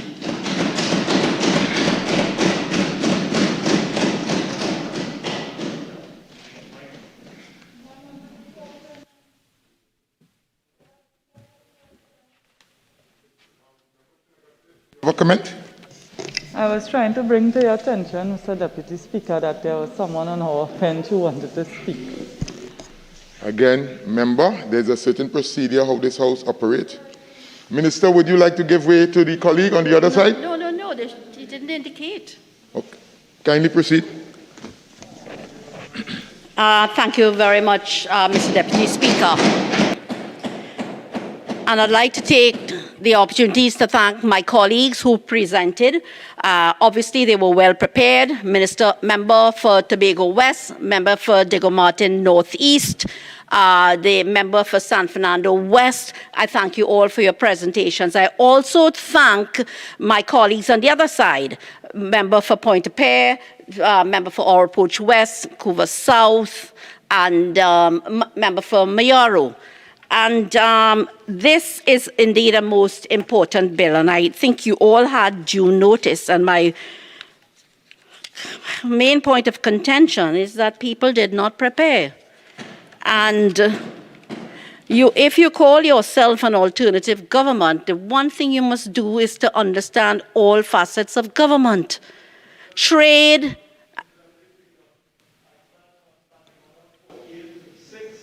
Imputing improper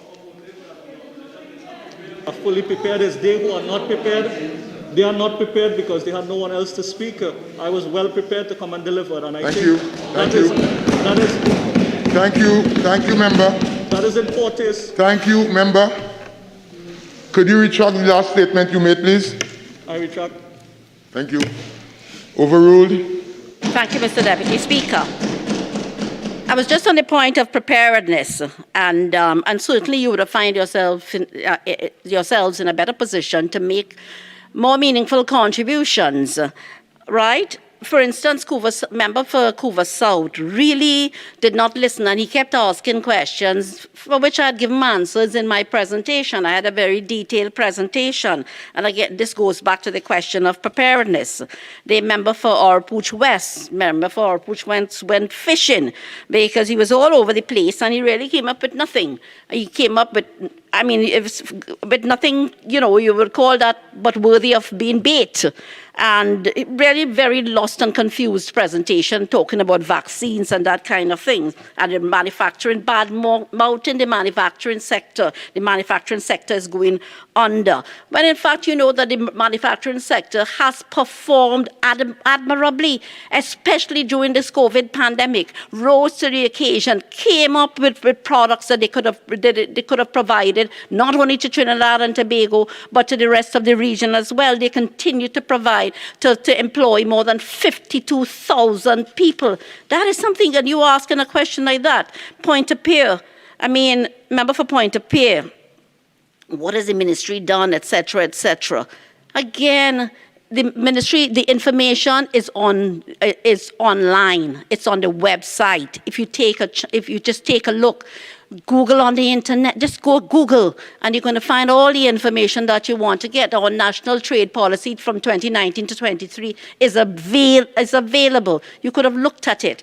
Again, the government's roadmap for Trinidad and Tobago, transforming a new economy and a new society, available on the internet, so that you could have yourself, so that you could come across more experienced and, of course, understanding more about the subject matters. You brought up the issue about the paper, and even though a member of San Fernando West responded, I want to let you know, a member for Pointe-a-Pierre, that one of the very early things I did when we first started talking about the CARIFORUM-UK EPA is I wrote to my colleague, my counterpart in the UK, about the very said matter, because it's something that was not dealt with at the point of negotiation, and I can understand the impact on there's probably one or two manufacturers, but still it's important to us. And the records will show that I wrote to my counterpart, and he has said to me, let's go the way of at least doing the replication exercise. And the actual agreement provides for joint institutions where these matters can be raised again, and I can give the public and those particular manufacturers the reassurance that we will revisit the matter on paper. There's no question about it.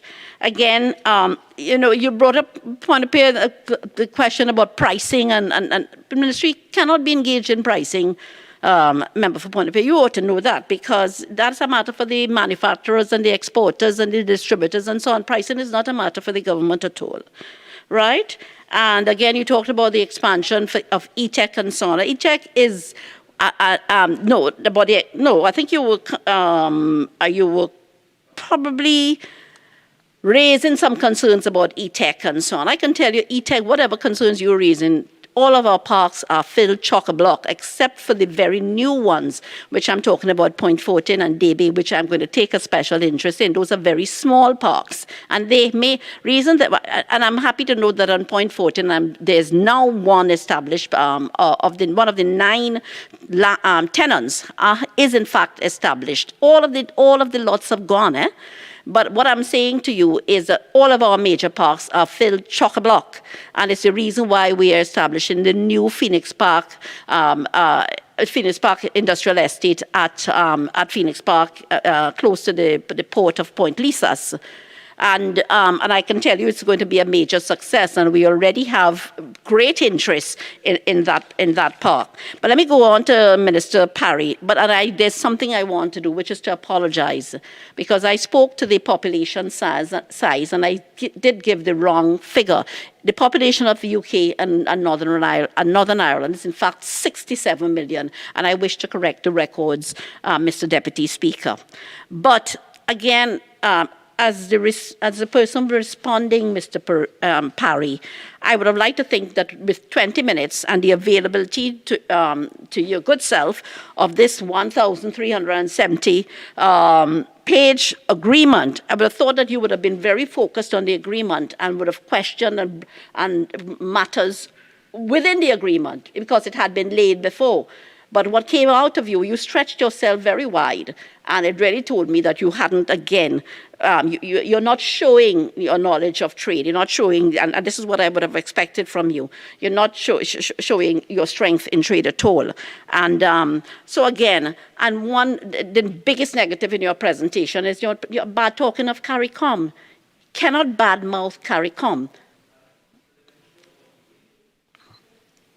Not bad to CARICOM. Yes, you were bad-mouthing CARICOM, and that's the fashion of... Member, one second. Please use a different term, please. Yeah, he did not speak well of the regional mechanism, which is CARICOM, and they have a habit of doing that. We all know about the ATM experience, and it will not serve us well. But what I'm saying is, be positive about CARICOM. Trinidad and Tobago is but a speck within the world, and it's only as a region that we can come together and really have the rest of the world respect us. And of course, it's the only way of building economic strength among ourselves.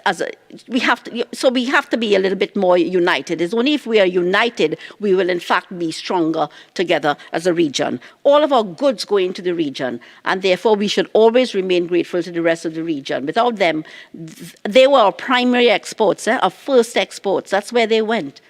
We are now building out the other markets, but that's why we have to be grateful, and that's why we work so well together, and for other reasons as well, in security and so on. So, hearing you all speak, not understanding the efforts that we are making to make the CSME work. You can revisit the St. Anne's Declaration, which was the end policy which came out of the heads of government meeting, which was held here in Trinidad at the Hilton, to focus on the development of the CSME. So great focus we must have on the region and the CSME and all of the benefits which all of us as countries can certainly, the community can benefit on their path to economic prosperity. So all this thing about travel advisory and mosquito-borne disease and so on in a 20-minute presentation absolutely should not be there. Listen, and again, there were many of you talked about our engagement with the TTMA and their issues with the TTMA, and I can tell you we have a resounding relationship. And excellent relationship, and we work very, very, very closely with the TTME. I can tell you, even when I visit factories and new businesses and large ones and small and medium ones, I always do it together with the TTME, never alone. I can't do it. I'm not a manufacturer. But never alone. And when we are constructing, let's say, and putting together our trade policy and so on, they are an integral part of our research mechanism and our discussions. We do not do anything without them. Very, very important, the TTMA is to this government. And we continue to work well with them.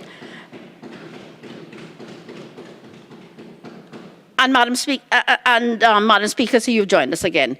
Again, the member for Mayaro stated that the two schedules which form part of Build the House today contains 500,000 products. And I must correct, because the 11th schedule, which is the duty-free schedule, contains 3,500 lines. You must get your facts right. So it's this 500,000 is not there. It's the 3,500 lines in terms of duty-free products. And the goods in the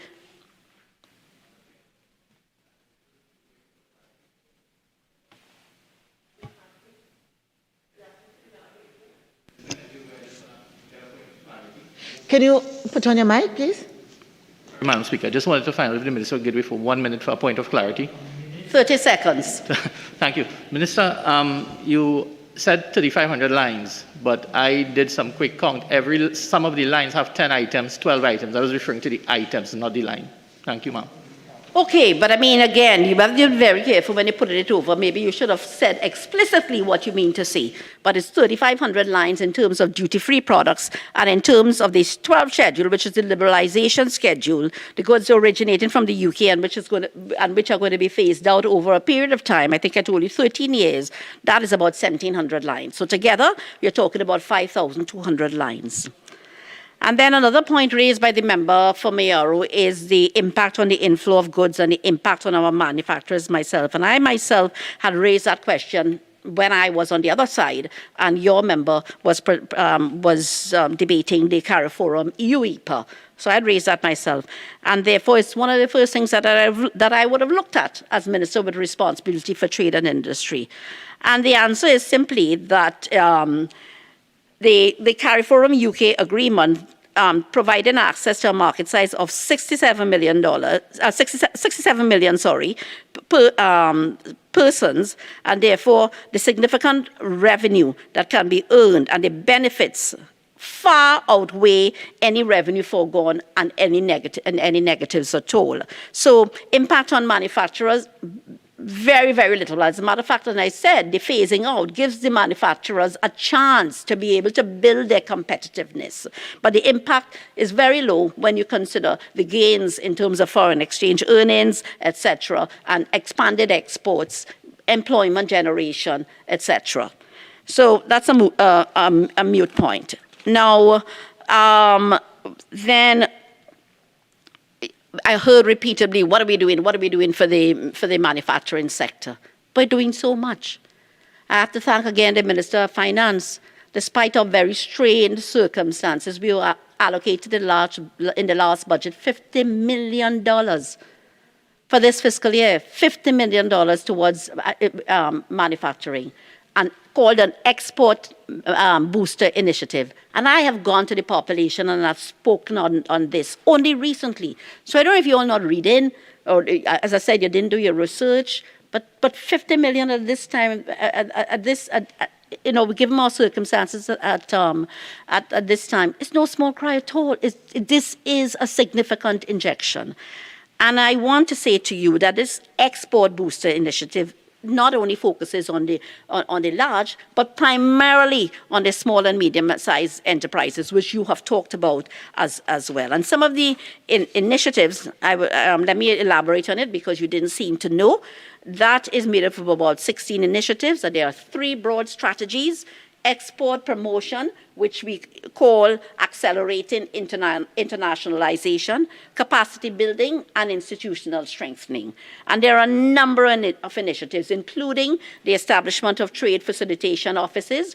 Of course, the trade facilitation office in Cuba has worked well, so that we are considering, have been deliberating with the Ministry of Foreign and CARICOM Affairs, and we are going to Cabinet just to tighten and to present the particular market in which we expect to place this new trade facilitation office. I can almost see that I can see it being in the Central American market, because that's the most important market for us.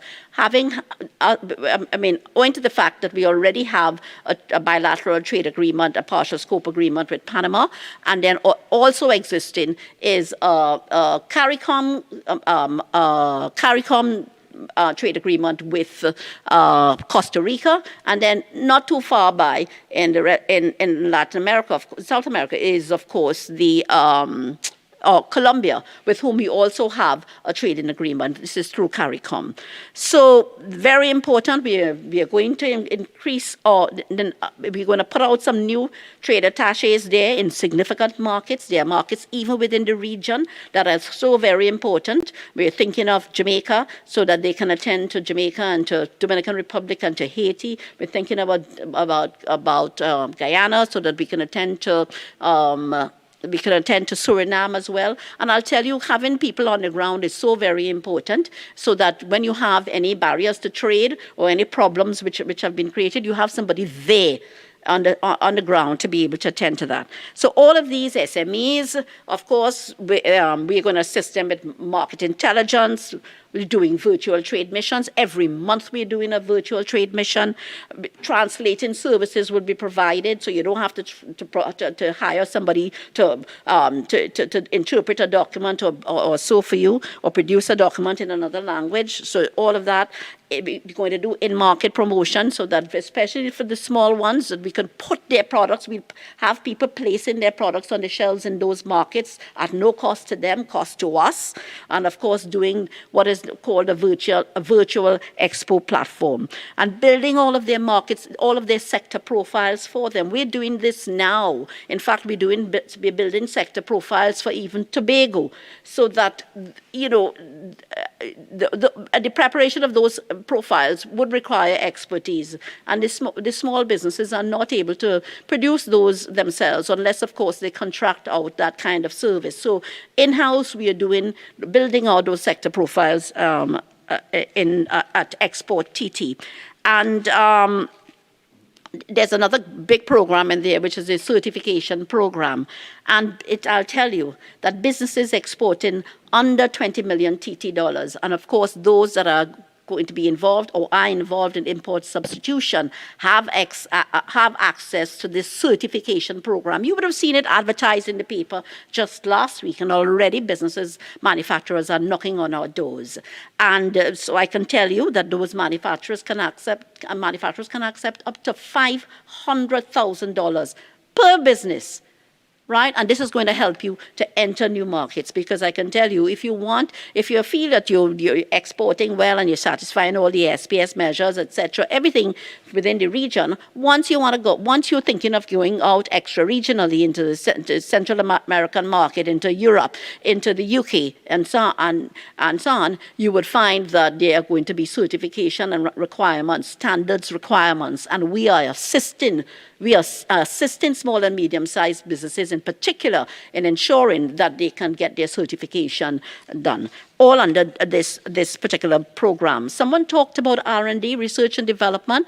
Apart from the research and development program, which is at Export TT, we are going to be doing what is called innovation vouchers to encourage product development, where we would, and you will see the details of that soon in the newspaper. That is going to allow the potential recipient $200,000 towards their research exercise, which they can do through established institutions like, for instance, UWI and UTT and the other universities that are in Trinidad and Tobago. Someone talked about labeling. All of that, labeling and product testing support, all of that is going to be provided under the $50 million booster initiative as well. Export accelerator programs to transform companies to new exporters and so on. Green packaging, encouraging green packaging and supporting financially those in thinking of manufacturing green packaging, both for import substitution and for exports as well. So we not only arming our businesses to withstand the competition, but we also making sure they are top competitors in the international market. And we have put our money where our mouth is, right? So as I said to you, we've done, of course, you talked about SMEs. I told you this booster program is for the SMEs. There are other things. In the last budget, we talked about the incentive to encourage small and medium-sized businesses to list on the junior stock exchange. This is going to assist them with getting equity capital to push their businesses forward as well. And even within the ministry, especially for the small businesses, you can find our grant fund facility, which is actively sought after. The RDF I talked about as well, and even the steel pan manufacturing grant fund facility, which is doing also very, very, very well. And many of the beneficiaries of these funds are engaged in agro-processing and food and beverage and manufacturing and ICT and the creative industries and so on.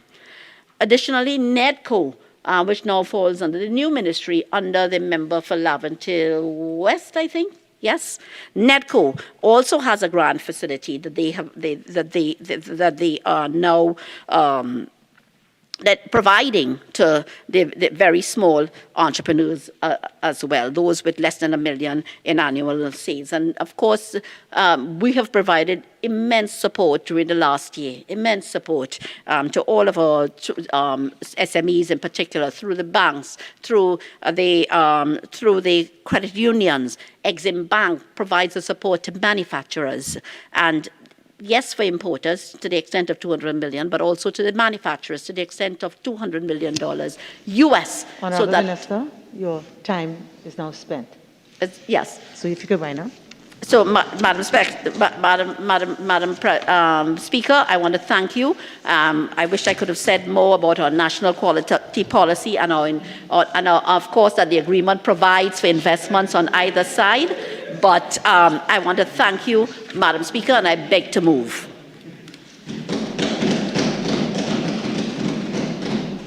Honourable members, the question is that a bill entitled An Act to give effect to the Economic Partnership Agreement between CARIFORUM States, the Caribbean Community and the Dominican Republic, and the United Kingdom of Great Britain and Northern Ireland to effect consequential amendments to the Customs Act, Chapter 7801, and for related matters, be now read a second time. All in favour say aye. Aye. Any against?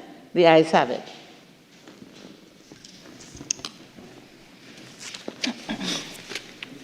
A bill entitled An Act to give effect to the Economic Partnership Agreement between CARIFORUM States, the Caribbean Community and the Dominican Republic, and the United Kingdom of Great Britain and Northern Ireland to effect consequential amendments to the Customs Act, Chapter 7801, and for related matters.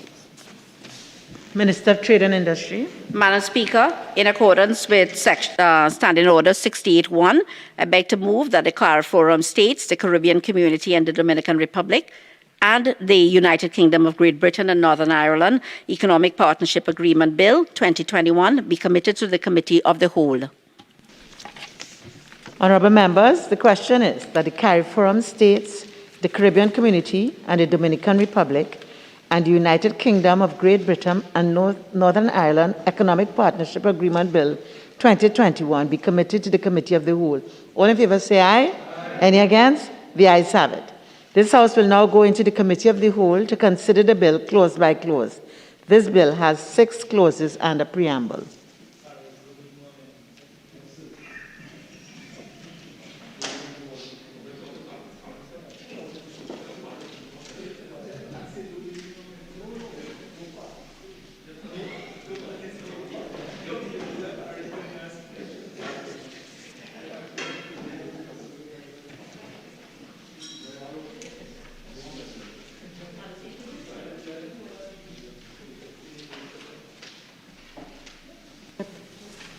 do all of that? Yes?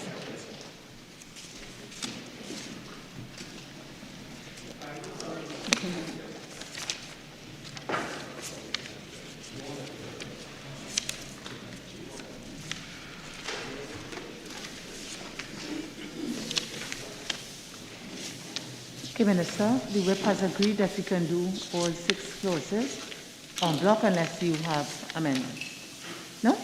Okay. Clauses 1 to 6. The question is that clauses 1 to 6 stand part of the bill. The question is that clauses 1 to 6 now stand part of the bill. Those in favor say aye. Aye. Those against say no. I think the ayes have it. Clauses 1 to 6 now stand part of the bill. The preamble. The question is that the preamble be approved. Those in favor say aye. Aye. Those against say no. I think the ayes have it. Honorable members, the question is that the bill be now reported to the House. Those in favor say aye. Aye. Those against say no. I think the ayes have it. This committee meeting is now adjourned. The House will resume.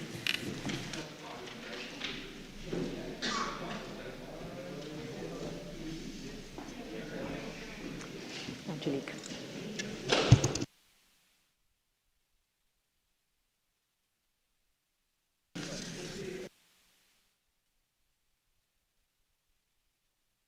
The Minister of Trade and Industry.